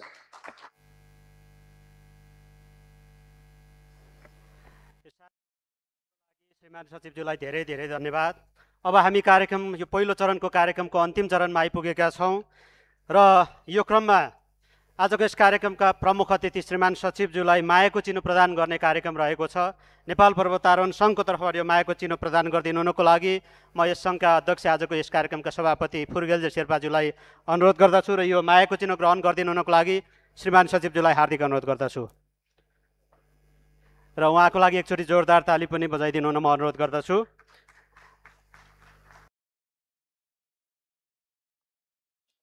हाम्रो कार्यक्रम समय व्यस्तताको बावजुद पनि हाम्रो कार्यक्रममा आएर हाम्रो कार्यक्रमको शोभा बढाइदिनु भएकोमा फेरि पनि धन्यवाद दिँदै यो पहिलो चरणको कार्यक्रम हामी अन्तिममा आइपुगेका छौँ। दोस्रो चरणमा थप कुराहरू चाहिँ दोहोरो छलफलहरू हुनेछन् र यो पहिलो चरणको कार्यक्रम हामीले छोटोमा गऱ्यौँ। यसमा चाहिँ हामीले सधैँको जस्तो अलिकति लामो लिस्ट बनाएर आसन ग्रहण गर्ने, सबै चाहिँ अब समेट्ने, सबै क्षेत्रलाई चाहिँ बोल्न दिने त्यो चाहिँ हामीसँग मन हुँदाहुँदै समय सबै हिसाबले हामीले त्यो दिन सकेनौँ।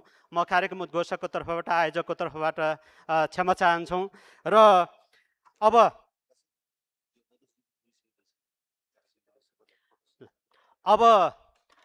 यो पहिलो चरणको कार्यक्रमपछि हाइटीको व्यवस्था हुनेछ। हाइटी पछि हामीले दोस्रो चरणको कार्यक्रमलाई सुरुवात गर्नेछौँ।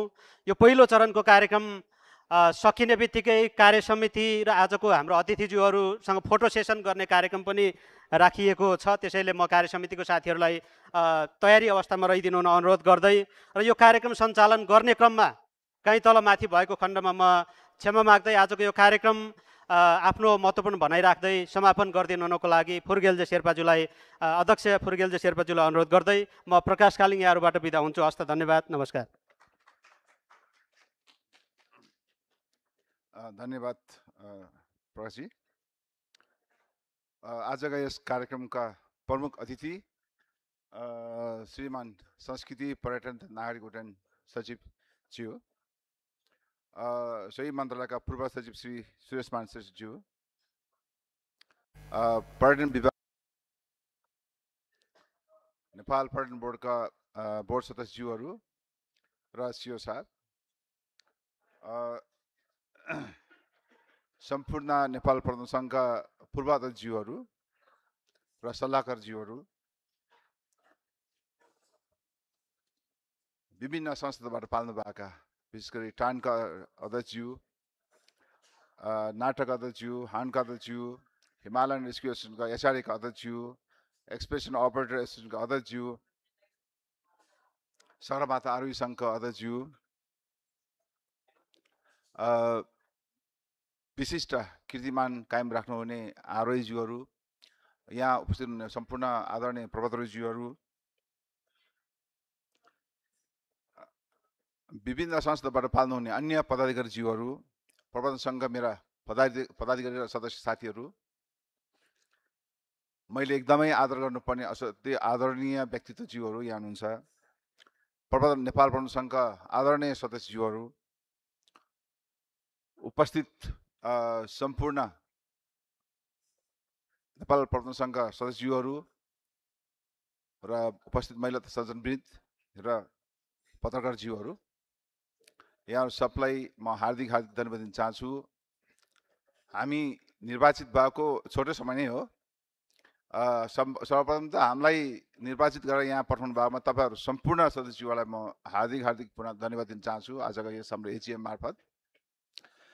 र हामीले सुरुमै यो एजिएम चाहिँ अब अहिले चाहिँ यहाँहरू समस्या सन्धान गर्नु पर्यो, हामीले गरिरहेछौँ, तयारी गऱ्यौँ केही समय र यो एजिएम तयार पार्ने क्रममा हामीले चाहिँ अब हामीले आगामी 1 वर्षमा हामीले गर्ने कार्यक्रमहरू चाहिँ तय पारेछौँ। त्यो कुराहरू म ब्रिफली अहिले म चाहिँ अब यहाँ अहिले उपस्थित हाम्रो प्रथम सत्रमा म पनि राख्न चाहन्छु।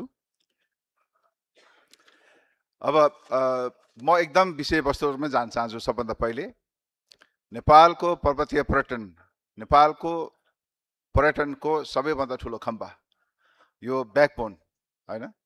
नेपालको पर्यटनको सुरुवात नै पर्वतीय पर्यटनबाट सुरु भएको, यसमा कसैको दिमत छ जस्तो मलाई लाग्दैन। पर्वतीय पर्यटन नै यस्तो चाहिँ व्यवसाय हो यो देशमा, यस्तो उद्योग हो। यो व्यवसायलाई हामीले चिन्न सक्यौँ, यो व्यवसायलाई हामीले बुझ्न सक्यौँ, आत्मसात गर्न सक्यौँ, यो व्यवसायलाई हामीले साँच्चीकै चाहिँ इमान्दारका साथ विकास गर्न सक्यो भने यो सिङ्गो देशको चाहिँ विकास हुन सक्छ। यो सिङ्गो देशलाई चाहिँ एउटा विकासको क्रममा कायापलट गराउने काममा विशेष भूमिका निर्वाह गर्न सक्छ यो पर्यटन, पर्वतीय पर्यटन व्यवसाय उद्योगले। त्यो अर्थमा हाम्रो टिम हामी चाहिँ हिजो चुनावको बेलामा हामीले घोषणा गरेका छौँ। हाम्रो थुप्रै घोषणा चाहिँ बुँदाहरू छ। ती सब घोषणा बुँदाहरू चाहिँ मैले पहिले पनि बनाएको छु, यहाँहरू समक्ष म फेरि अनुरोध गर्न चाहन्छु। हामीले चुनाव लक्षित गरेर चुनाव जित्नको लागि मात्र होइन, हामी चाहिँ हाम्रो कार्यकालमा यो काम चाहिँ गर्छौँ नै भनेर हामीले आएको छौँ। त्यो अर्थमा हामीले घोषणा पत्रमा जे जति बुँदाहरू चाहिँ समावेश गरेका थिए, हामीले गरेका थियौँ, त्यो सब बुँदाहरूलाई हामीले यसपालि हाम्रो चाहिँ आउने चाहिँ कार्यक्रममा राखेछौँ, नीति कार्यक्रममा राखेछौँ र त्यो कुराहरू चाहिँ हामी सकेसम्म गर्न खोज्छौँ। त्यो हामीले सम्भावित गर्न सक्छौँ नै भनेर चाहिँ हामीले त्यो राखेका हौँ। अब आज यहाँ श्रीमान सचिवजी हुनुहुन्छ, विभागका डी साहब हुनुहुन्छ, टुरिज्म बोर्डको सिओ साहब हुनुहुन्छ, बोर्डका सदस्यज्यूहरू हुनुहुन्छ, विभिन्न संस्थाबाट पाल्नुहुने अध्यक्षज्यूहरू हुन्छ। यहाँ सबै समक्ष म भन्न चाहन्छु, यहाँ सबलाई भर्खरै पनि मैले सुने श्रीमान सचिवजीको एकदम मिठो वाचन, उहाँको चाहिँ जुन एउटा हामीप्रति एउटा चाहिँ सहोदरपूर्ण उहाँहरूको चाहिँ सोच डिजी साहबले पनि त्यसरी राम्रो कुरा राख्नुभयो, सिओ साहबले राख्नुभयो, टान्डा चाहिँ हाम्रा पर्यटन बोर्डको सदस्यज्यूले पनि भन्नुभयो र म एकदम खुसी छु, गर्वित छु र सम्भवतः मैले यति ठुलो सहयोग यहाँहरूबाट मैले चाहिँ पाउँछु भन्ने कुरा मैले आज जुन पाएँ त्यसको लागि म यहाँहरू सबलाई म एकदम आभार प्रकट गर्न चाहन्छु। यो चाहिँ मैले तपाईँहरूको सहयोग बिना गर्न सक्दैन र मलाई मेरो पछाडि मलाई सबैजना साथी हाम्रो चाहिँ नेपाल प्रजातन्त्रका सबै सदस्यहरू जसले मलाई माया गरेर हाम्रो टिमलाई पठाउनु भयो, तपाईँहरू सबैको पनि साथ सहयोग चाहिन्छ। त्यो भयो भने हामी चाहिँ अब मैले अस्ति विश्व पर्यटन दिवसको उपलक्ष्यमा पर्यटन बोर्डको हलमा एउटा कार्यक्रम भयो, हामीले विश्व पर्यटन दिवस मनायौँ। त्यहाँ पनि मैले भनेको थिएँ, श्रीमान चाहिँ सचिवज्यू नै प्रमुख हुनुहुन्थ्यो, त्यहाँ मैले राखेको छु यो देशमा पर्यटनको योगदानको कुरा भयो होइन। पर्यटनको योगदान अहिलेसम्म हाम्रो छिमेकी देशहरू तपाईँ जाउँ न, भारत जाउँ, चीन जाउँ, ती देशहरू चाहिँ औद्योगिक राष्ट्र, ती देशमा पर्यटन उहाँहरूले उनीहरूको प्रायोरिटीमा होइन, तर पनि ती देशहरूमा चाहिँ पर्यटनको उद्योगबाट चाहिँ राष्ट्रलाई योगदान जिडिपी 12% भन्दा 12% भन्दा माथि छ। वाइरस हाम्रो देश औद्योगिक देश छैन, हामी पर्यटकीय देश भन्छौँ। पर्यटन उद्योगको चाहिँ मुख्य देशको रूपमा हामी चिन्छौँ यो देशमा हाम्रो जिडिपी भनेको चाहिँ बिलो 6%, 6.6 भन्छ र तर फेरि राष्ट्रिय तथ्याङ्कले त्योभन्दा पनि कम देखाउँछ, 2-3% देखाउँछ क्या। त्यो अर्थमा हाम्रो चाहिँ योगदानै कम के। यसो अर्थमा त हामीले त प्रशस्त गर्नुपर्ने रहेछ नि होइन। एउटा केही समय भनौँ 30-40 वर्ष पहिले, 20-30-40 वर्ष पहिले हामीले नि नेपालको हामी पर्वतीय पर्यटन व्यवसाय अथवा पर्यटन व्यवसाय हामी चाहिँ यहाँका सञ्चालकहरू हामी व्यवसायले चाहिँ तिब्बतमा गएर सिकाउँथ्यौँ, भुटानमा गएर सिकाउँथ्यौँ, इन्डियाका चाहिँ हिमाली भेगमा गएर चाहिँ हामीले त्यहाँका चाहिँ यो माउन्टेनियरिङ सम्बन्धी, ट्रेकिङ सम्बन्धी, टुरिज्म सम्बन्धी कुराहरू हामीले सिकाउँथ्यौँ। अब अहिले यो छोटो समयमा हामी उहाँहरूभन्दा पछि पऱ्यो, उहाँहरू हामीभन्दा अगाडि निस्किसके। यो अर्थमा हामीले थुप्रै गर्नुपर्ने देखियो यो कुरा चाहिँ। अब हामीले अहिले चाहिँ यो जिडिपीलाई बढाउन लागि चाहिँ हामीले चाहिँ हाम्रो आफ्नै कार्य समिति तर्फबाट तपाईँहरू सबै चाहिँ सदस्यहरूको सहयोग सल्लाह तपाईँहरूको सुझाव अनुसार हामीले थुप्रै कुराहरू राखेका छौँ। यो कामहरू गर्नको लागि चाहिँ हामी अगाडि चाहिँ बढिरहेछौँ। म श्रीमान सचिवज्यूलाई, श्रीमान डिजी साहबलाई, सिओ साहब र सबै साथीहरूलाई म यो चाहिँ यहाँहरूसम्म भन्न चाहन्छु, यो देशको साँच्चीकै विकास गर्ने हो भने हामी कहाँ पर्वतीय यो टुरिज्म पर्वतीय पर्यटन विश्वविद्यालय हामीले बनाएका छौँ होइन, माउन्टेन टुरिज्म युनिभर्सिटी। यो युनिभर्सिटी एउटा राख्न सक्यौँ भने हाम्रो देश पूर्वमा कञ्चनजङ्घादेखि चाहिँ सुदूरपश्चिममा चाहिँ अप्पी सैबलसम्म यति ठुलो क्षेत्रफल ओगटेको ठाउँ संसारमा कहीँ पनि छैन। भगवान्ले यति ठुलो चाहिँ वरदान हामीलाई बक्स भएर चाहिँ गएको छ, यसको हामीले सदुपयोग गर्न सकिरहेको छौँ अहिले। त्यो अर्थमा यो होल हिमाली क्षेत्रमा चाहिँ हामीले एउटा माउन्टेन एडभेन्चर युनिभर्सिटी खोल्न सक्यौँ भने हामी कहाँ दैनिक जसो 500देखि 1000-1500 जना चाहिँ यो युवा अहिले त 20 वर्षदेखि चाहिँ तपाईँको 30 वर्षको बिचको युवाहरू चाहिँ दैनिक जसो रोजगारीको लागि विदेश गएको छ, तिनलाई हामी यहाँ रोक्न सक्छौँ। सबैभन्दा ठुलो कुरा र यसले चाहिँ नेपालको ओभरअल टुरिज्म इन्डस्ट्रीमा ठुलो चाहिँ फड्को मार्छ। र अब अहिलेसम्म मैले देखेँ हामीले गरेका काम भनेको लर्निङ बाई डुइङ। हाम्रो बाबुबाजेले जसरी गरे त्यसलाई सिको गर्दै गर्दै गर्दै हाम्रो आफ्नै देश हाम्रो कल्चर नै एकदम धनी छौँ। अतिथि देव बाबा, हामी गाउँघरमा जाउँ, हामी जहाँ जाउँ हामी सबैले अर्कालाई आदर गर्ने, रेस्पेक्ट गर्ने होइन, हाम्रो त संस्कारै एकदम धनी छ नि। त्यो अर्थमा हामी अहिले पनि पर्यटन व्यवसायमा सफल भएको छौँ। र अब यसरी हुन्न, अबको भविष्यमा चाहिँ अबको युवा पिँढीलाई चाहिँ हामीले शिक्षित गराएर उहाँहरूलाई सिकाएर उहाँहरूलाई एकाडेमिक एजुकेसन दिलाएर उहाँहरूलाई काममा ल्याउनुपर्छ, अब चाहिँ व्यवसायमा ल्याउनुपर्छ। त्यसको लागि चाहिँ पर्वतीय पर्यटन विश्वविद्यालय एकदम खाँचो छ, ठुलो छ। र यो विश्वविद्यालय आउन सक्यौँ भने हाम्रो चाहिँ उच्च भूभाग भावनाले यो नेपाल संसारमै कहीँ नभएको देश होइन, यस्तो ठाउँमा युनिभर्सिटी हुन सक्यो भने विश्वभरका करिबन हजारौँ सङ्ख्यामा चाहिँ यहाँ वर्षेनी चाहिँ सिक्न आउन सक्छ। यहाँको चाहिँ टुरिज्म चाहिँ यो एजुकेसनलाई लिन आउन सक्छ। त्यो अर्थमा हामीले चाहिँ एउटा माउन्टेनिङ अथवा टुरिज्म एउटा चाहिँ एजुकेसन हबको रूपमा पनि यहाँ विकास गर्न सक्छौँ। त्यसरी यो देशलाई अगाडि बढाउन सक्छौँ। र त्यो भएको नाताले यो माउन्टेन टुरिज्म चाहिँ युनिभर्सिटी एकदमै इम्पोर्टेन्ट छ। त्यो भएको नाताले अहिले हामी चाहिँ कार्य समितिभित्र हामी चाहिँ अब विज्ञहरूको समूह खोजिरहेछौँ, छलफल गरिरहेछौँ। हामीले 2टा विज्ञ समूहमा विभाजन गरेका छौँ। एउटा विज्ञ समूह यो करिकुलम तयार पार्नको लागि हो। नेपालमा अहिले नै +2 डिप्लोमा मास्टरसम्मको अध्ययन हुँदो रहेछ, अधिकांश ठाउँमा ऐच्छिक रूपमा अध्ययन हुँदो रहेछ। तर हामी चाहिँ एउटा युनिभर्सिटीकै रूपमा विकास गरेर चाहिँ करिकुलम तयार पार्नलाई एउटा विज्ञ समूह नै हामी चाहिँ खोजिरहेछौँ। अर्को कुरा चाहिँ यसलाई फेरि विधिवत रूपमा दर्ताको प्रक्रियामा लानुपर्ने हुन्छ, यसलाई संस्थागत विकास गर्नुपर्ने हुन्छ। त्यो हिसाबमा चाहिँ फेरि युनिभर्सिटीको लागि चाहिँ अर्को एउटा चाहिँ विज्ञ सभा हामी गठन गर्दैछौँ। त्यसमा म तपाईँहरू सबलाई आज अनुरोध गर्न चाहन्छु, आजको यो पावन अवसरमा तपाईँहरू कहाँ भएको विज्ञता तपाईँहरू आफै हुनुहुन्छ, इन्ट्रेस्ट छ भने आउनुहोस्, अथवा तपाईँहरूले कसैले चिन्नु भएको छ भने हामीलाई सहयोग गरिदिनुहोस्, चिनाइदिनुहोस्, भनिदिनुहोस्, ताकि उहाँहरूलाई हामी चाहिँ हाम्रो विज्ञ सभामा एकोमोडेट गर्न सकुन्, ताकि यो युनिभर्सिटीले चाहिँ छिटो नै एउटा मूर्त लिन सकुन् भन्ने हाम्रो आशा हो, अपेक्षा हो। म यसको लागि तपाईँहरू सबलाई म हार्दिक अनुरोध गर्न चाहन्छु। त्यसै गरेर चाहिँ हामीले चाहिँ अब पोखराको अन्तर्राष्ट्रिय म्युजियम छ, कगानीको चाहिँ माउन्टेन मेमोरियल पार्क छ, यो दुईटै कुरालाई हामीले चाहिँ यसको चाहिँ स्तरोन्नति गर्नुपर्ने आवश्यक छ। त्यसको लागि हामी अलि बढ्ता खट्छौँ, हामी लाग्छौँ। यो दुईटै ठाउँ पोखरामा चाहिँ म्युजियमले राम्रै गरिरहेछ, अहिलेसम्म पनि राम्रो भयो। मभन्दा मेरो चाहिँ पहिले पूर्वाध्यक्षज्यू सबैजना चाहिँ एनएमएमलाई अहिले योसम्म ल्याउनु भएका साथीहरू, मेरो आदरणीय दाइहरू जसले एनएमएलाई यति ठुलो बनाउनु भयो, म उहाँहरूलाई हार्दिक धन्यवाद दिन चाहन्छु।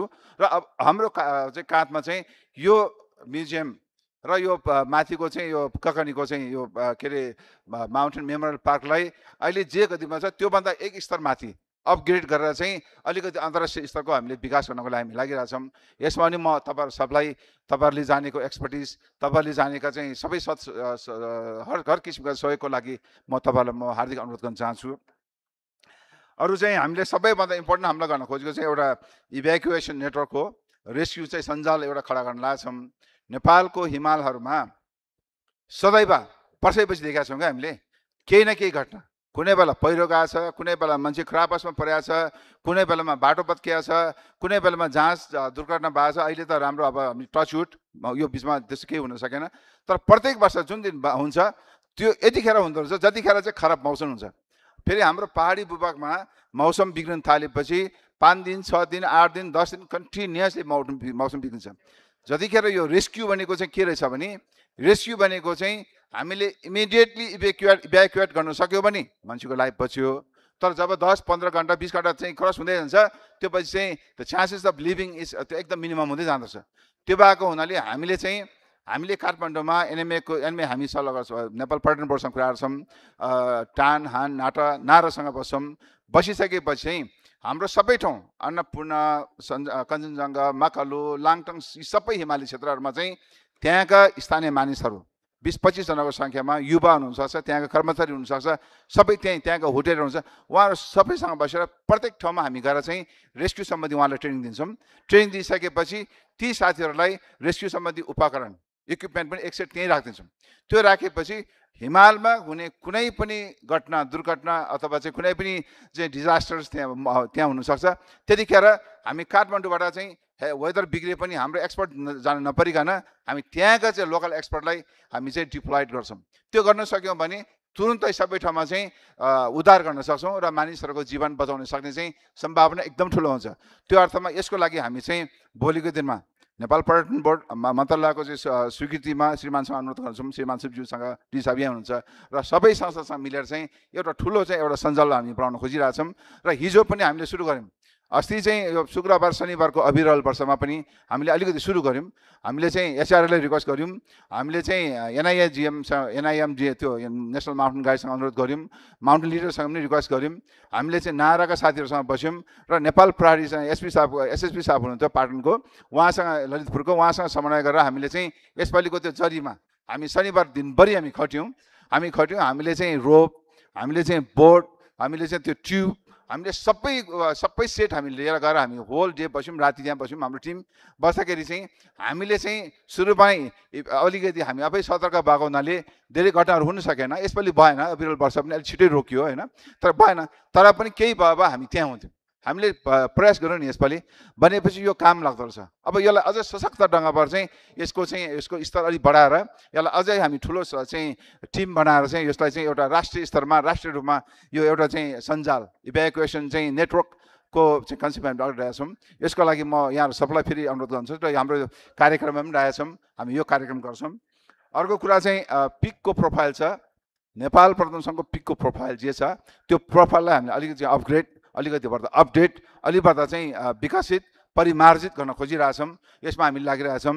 अर्को एउटा र नेपाल पर्वतारोहणको माथामा रहेको चाहिँ सङ्घको माथामा रहेको 27वटा पिकमा नभएर देशकै सबै पिकको पनि हामी चाहिँ पिक प्रोफाइल तयार पार्नलाई हामी अगाडि बढिरहेछौँ। त्यो एउटा कुरा। अर्को चाहिँ यो हाम्रो चाहिँ नेपालमा हामी कहाँ जम्मा 14वटा हिमाल 8000 मिटरभन्दा माथिका, तर अहिलेसम्म रेकग्नाइज भएको हामीसँग 8वटा मात्र हो। कञ्चनजङ्घाको क्षेत्रमा चाहिँ 4वटा अझै रेकग्नाइज हुन सकेको छैन। हामीसँग हिमाल छ, त्यसको मापदण्ड सबै पुरा भइसकेको छ, सबै हेरिसकेको छ र लोछेको अर्पणमा 2टा गर्दा 6वटा हिमाल अझै पनि हामीले चाहिँ त्यसलाई चाहिँ रिकग्नाइज हुन सकेको छैन। त्यसको निमित्त पनि हामी लागिरहेछौँ र त्यो हुन सक्यो भने विश्वमा 8000 मिटरभन्दा माथि उच्च हिमाल 20वटा हुनेछ र 20वटा मध्ये चाहिँ 6वटा बाहिर हुनेछ, 14वटा नेपालमा हुनेछ र यसको लागि पनि हामी अहिले प्रयास गरिरहेछौँ। मनाङको स्कुल छ, मनाङ हामीले हिजो चाहिँ हाम्रो चाहिँ सम्पूर्ण आरोहण सम्बन्धी चाहिँ प्रशिक्षण दिने चाहिँ मेजर स्कुलको रूपमा हामीले विकास गरेको चाहिँ संस्था हो र अहिले त्यो चाहिँ केही समयदेखि हामीले चाहिँ प्रयोगमा ल्याउन सकेका छैनौँ र त्यो मनाङको स्कुलमा चाहिँ हामी चाहिँ अहिले मोटामोटी हामी कहाँ चाहिँ डिपिआर तयार भइसकेको अवस्था छ र छिटै नै हामी चाहिँ यो मनाङको स्कुललाई पनि सञ्चालन र नयाँ बनाएर सञ्चालन ल्याउन खोजिरहेछौँ। र अर्को चाहिँ विशेष गरेर ट्रेनिङ हो। यसपालिदेखि हामी चाहिँ अब नेपाल पर्यटन बोर्डसँग हामीले चाहिँ सहकार्य गरेका छौँ र हाम्रो आफ्नै पनि स्रोत हामी चाहिँ खोज्छौँ, परिचालन गर्छौँ र ट्रेनिङ चाहिँ नेपालको हिमाल सम्पूर्ण पर्वतीय गतिविधि पर्वतारोहण सम्बन्धी गतिविधि चाहिँ सुरक्षित र व्यवस्थित त्यतिखेर हुन्छ जतिखेर हामीले चाहिँ प्रपरली ट्रेनिङ हामी दिन सक्छौँ। त्यो अर्थमा ट्रेनिङ सबैभन्दा महत्त्वपूर्ण रहेछ। त्यो अर्थमा हामी चाहिँ अब यो साल चाहिँ हामी करिबन यो साल फर्स्ट इयर बाँध्नाले हामी चाहिँ 15वटा जति चाहिँ कार्यक्रम चलाउन खोजिरहेछौँ र नेक्स्ट इयर चाहिँ हामी यो ट्रेनिङ चाहिँ सकेसम्म धेरै र सबभन्दा ठुलो कुरा चाहिँ हामी यो ट्रेनिङ फेरि हाम्रो हिमाली जिल्ला छ नि, हाम्रो हिमाली जिल्लाको बोर्डरहरूको रक्षा गर्ने त्यहीँका गाउँपालिका जस्तो सुम भ्याली भनौँ, नार्फुको कुरा गरौँ, सबै ठाउँको हिमालका चाहिँ हिमाली क्षेत्रका चाहिँ गाउँपालिका ती ठाउँहरूमा चाहिँ हामी म्याक्सिमम ट्रेनिङ दिन चाहन्छौँ ताकि तिनीहरू त्यहीँ पनि माउन्टेन एक्टिभिटिजमा इन्भल्भ हुन सकुन् र हाम्रो रक्षा गाउँमा हिमाली भेगहरूमा कुनै न कुनै बेलामा कहीँ न कहीँ केही दुर्घटना हुन सकेन, उनीहरू त्यही नै उनीहरूलाई हामीले युटिलाइज गर्न सकौँ भन्ने उद्देश्यले हो। त्यसैमा हामी ट्रेनिङ हामीले चाहिँ नेपाल पर्यटन सङ्घको चाहिँ एउटा सोलको रूपमा रहेको चाहिँ यो एडभान्स एन्ड बेसिक ट्रेनिङ छ, बेसिक र एडभान्स ट्रेनिङ, त्यसलाई हामी रिभाइभ गर्छौँ। हामी सुरु गर्दैछौँ, बेसिक र एडभान्स हामी सबैभन्दा बढी चलाउँछौँ। त्यो सँगसँगै हामी चाहिँ अन्य ट्रेनिङहरू पनि छ त्यो चलाउँछौँ। त्यसरी चाहिँ ट्रेनिङको हकमा हामी यसरी चाहिँ हाम्रो प्लान छ। म यो चाहिँ अहिलेको यो अवसरमा म हजुरलाई पहिलोचोटिको चाहिँ एजिएम बाँध्नाले यो एजिएममा हजुरलाई म चाहिँ विनम्र अनुरोध गर्न चाहन्छु। अर्को चाहिँ वातावरण सम्बन्धी इस्यु छ ठुलो। मैले भर्खरै हाम्रो चाहिँ WWFको चाहिँ कन्ट्री डाइरेक्टर साहब हुनुहुन्छ डाक्टर घनश्याम गुरुङज्यू, म राम्रो साथी, उहाँलाई मैले भर्खर पनि छलफल गरेँ। नेपालमा मैले चुनावको बेलामा भनेको थिएँ हामी कहाँ चाहिँ हिमालको जलवायु सम्बन्धी उच्च हिमालको विषयमा यति धेरै अध्ययन भइसकेको छ क्या, यति धेरै छलफल भयो। सबै छलफल कहिले कहाँ भयो? काठमाडौँमा भयो। प्रतिवेदन यति धेरै तयार भइसक्यो, यति धेरै ठेलिसक्यो, यति धेरै अध्ययन भइसकेर पनि वर्षैपछि चाहिँ हाम्रो हिमालमा ताल फुट्छ, पहिरो आउँछ, बाढी आउँछ, मान्छे मर्छ, घर बगाउँछ प्रत्येक वर्ष क्या। वास्तवमा यति धेरै अध्ययन भइसकेपछि त रोक्नुपर्ने हो नि, रोक्न सकेको छैन। त्यो अर्थमा मैले डाक्टर साहबलाई अनुरोध गरेँ। डाक्टर साहबलाई हामी चाहिँ यो विशेष गरी चाहिँ यो इन्भाइरोमेन्ट सम्बन्धी चाहिँ एडभाइजरको रूपमा पनि मैले उहाँलाई अनुरोध गरेँ रोल प्ले गरिदिनु लागि चाहिँ, किनकि अबदेखि चाहिँ हामी चाहिँ हाम्रो अध्ययन चाहिँ काठमाडौँ बेस होइन, यहाँ थोरै सबभन्दा बढ्दा चाहिँ 3000, 4000, 5000, 6000 मिटरमा गएर त्यहाँ अध्ययन गर्नु पऱ्यो। त्यहाँ गएपछि त्यहाँको एउटा हिमताल पूर्वदेखि पश्चिमसम्म ठुलो फैलिएको हिमाल छ, थुप्रै हिमतालहरू छ, त्यहाँका चाहिँ ग्लेसियरहरू छ। त्यसको विषयमा त्यहीँ गएर अध्ययन गऱ्यो भने त्यहाँको एउटा चाहिँ हिमतालको विषयमा हामीले अध्ययन गऱ्यो भने आखिर बाढी पहिरो कसरी आउँछ, त्यो हिमालमा भएको त्यो सानो हिमालमा त्यहाँबाट माथि आइस खस्यो, आइसको झड्का तल पर्यो, परेपछि पानीको वेभ गयो, वेभले त्यो छेउको चाहिँ वाल कमजोर भयो भने त्यो वाल भत्केर त्यो पानी त्यो फुटेर आउने, फुटेर आएपछि त्यो भोल्युम ठुलो हुँदै हुँदै बाढी आएर चाहिँ सबै वासआउट हुँदो रहेछ नि होइन। हामीले सिम्पली चाहिँ त्यही रहेछ। त्यसको लागि त हामीले अध्ययन चाहिँ हिमताल बाटोमै बसेर अध्ययन गऱ्यो भने त्यहाँ हिमतालमा पानीको आयतन कति छ, माथि आइसको टिका कति छ, आइस कति फोकस छ, पानीको फर्मेसन के रहेछ, त्यो पानीको छेउको वाल, त्यो ब्यारियर कतिको, त्यसको स्ट्रेन्थ कति छ, त्यो त्यति अध्ययन गरेर चाहिँ त्यहाँको त्यो पानीलाई चाहिँ यदि त्यो ताल चाहिँ कमजोर छ भने, तालको वाल कमजोर छ भने त्यो ताललाई हामीले त्यहाँबाट चाहिँ ड्रेनेज गऱ्यो भने त बाढी त नआउँदो रहेछ नि होइन। यो कुरा त रहेछ नि। यो कुरा चाहिँ म वातावरणसँग सम्बन्धित नेपालमा धेरै वर्षदेखि काम गर्नुभएका सबै संस्थाहरूलाई म अनुरोध गर्न चाहन्छु, अनुरोध गर्छु पनि। उहाँहरूसँग हामी बस्छौँ, बसेर चाहिँ हामी त्यो रोक्ने प्रयास गर्छौँ।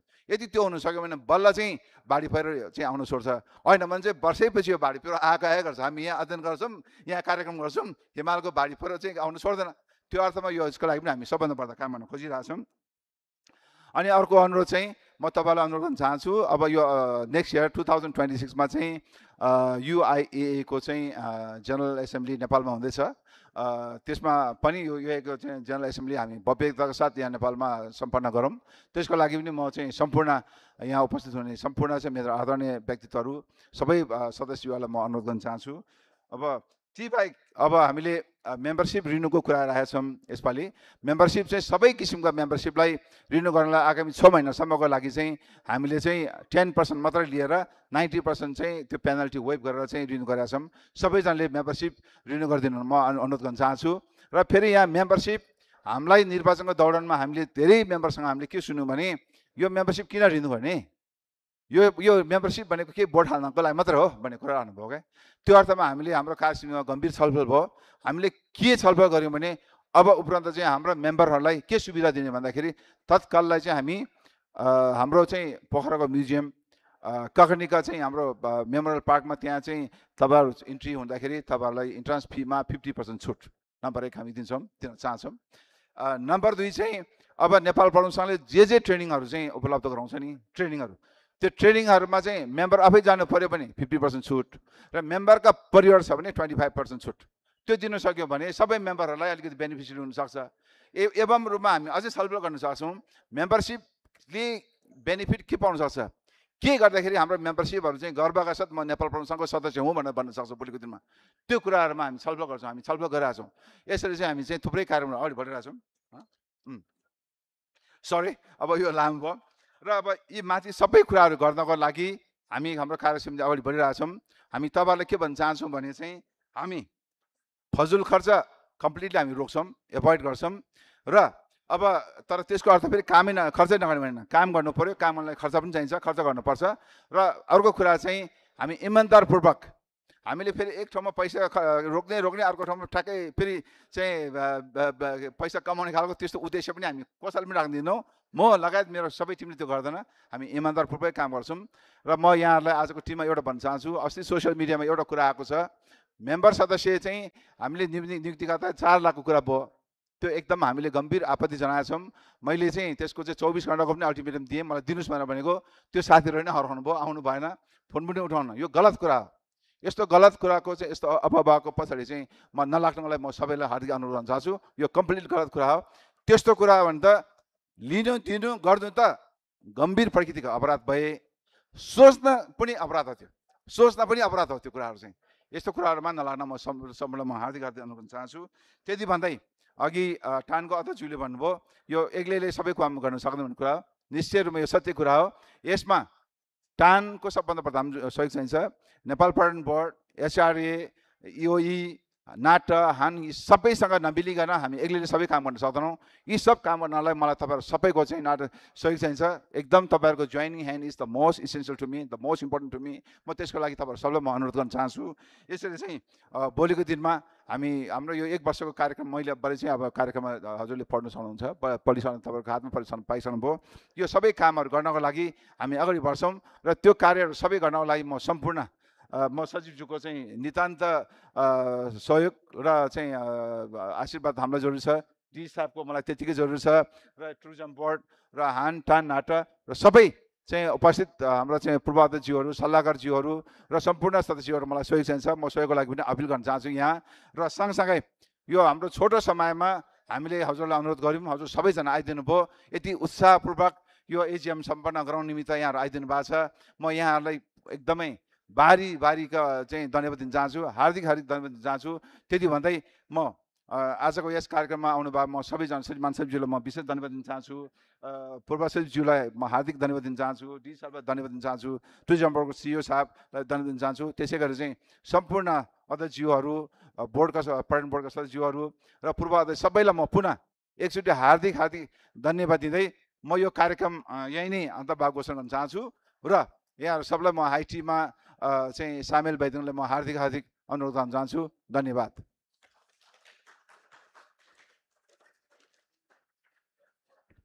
महानुभावहरू, यो पछि आइटीको व्यवस्था छ। म कार्य समितिको साथीहरूलाई अगाडि आइदिनु अनुरोध गर्दछु एउटा फोटो सेसनको लागि। र कार्य समितिको साथीहरू र सम्पूर्ण महानुभावहरू, हाम्रो आइटीको व्यवस्था भएको हुनाले तपाईँहरू आइटीमा सरिक भइदिनु अनुरोध गर्दछु। हाम्रो प्रमुख अतिथिज्यूहरूसँग एउटा फोटो सेसन गर्ने कार्यक्रम रहेको हुनाले कार्य समितिको साथीहरू अलिक चाँडो अगाडि आइदिनु होला। र यो बिचमा अघि छुटेको सम्मानित व्यक्तित्व कम्पनीहरूको नाममा वाचन गर्छु। कोही यहाँ उपस्थित हुनुहुन्छ भने आफ्नो सम्मान पत्र लिनु हुनको लागि पनि अनुरोध गर्दछु। नोड एक्सट्रिम हिमालय प्राली, मैले यस कम्पनीका प्रबन्ध निर्देशक टानका महासचिव हुनुहुन्छ सोनाम ग्याल्जन शेर्पाज्यूलाई देखिरहेको छु। अगाडि आएर आफ्नो सम्मान पत्र ग्रहण गरिदिनु हुनको लागि अनुरोध गर्दछु। यो टप 10 मध्ये 1 नम्बरमा नोड एक्सट्रिम हिमालय प्राली परेको छ, जसले 432वटा पर्मिट बिक्री गरेर 94,40,670 रुपियाँ चाहिँ यसको आम्दानी गराउनु भएको छ। उहाँलाई धेरै धन्यवाद पनि। यो समयमा म उहाँको सम्मान जोड्न चाहन्छु। त्यसपछि 8K एक्सपिडिसन प्रालीको पनि कोही आउनु भएको यहाँ जानकारी प्राप्त भएको छ। 8K एक्सपिडिसनको प्रालीको चाहिँ प्रतिनिधिलाई पनि म अगाडि आएर आफ्नो सम्मान पत्र ग्रहणको लागि अनुरोध गर्दछु। र मकालु एडभेन्चर प्राली, मैले सरस्वती अघि नै मैले भनिसकेको थिएँ। कोही हुनुहुन्छ भने तपाईँहरू अगाडि आएर आफ्नो सम्मान पत्र लिइदिनु अनुरोध गर्दछु। 7 समिट ट्रेक्स, त्यसपछि मेरा अल्पाइन ट्रेक्स एन्ड एक्सपिडिसन, तपाईँहरू कोही हुनुहुन्छ भने अगाडि आएर आफ्नो सम्मान पत्र लिनु होला। त्यसपछि साउथ कोल एडभेन्चर प्राली र यो फोटो सेसन पछि हाम्रो हाइटी कार्यक्रम हुनेछ। हाइटी पछि दोस्रो सेसन अथवा आजको यस कार्यक्रमको बन्द सत्र अथवा महत्त्वपूर्ण सत्र सुरु हुनेछ। त्यसको लागि म जानकारी गराउन चाहन्छु। र कसैको माइनोटमा हस्ताक्षर, माइनोटमा चाहिँ साइन छुटेको छ भने त्यो पनि तपाईँहरूले साइन गरिदिनु होला। हामीले बाहिर साइन गर्ने व्यवस्था गरेका छौँ। धन्यवाद।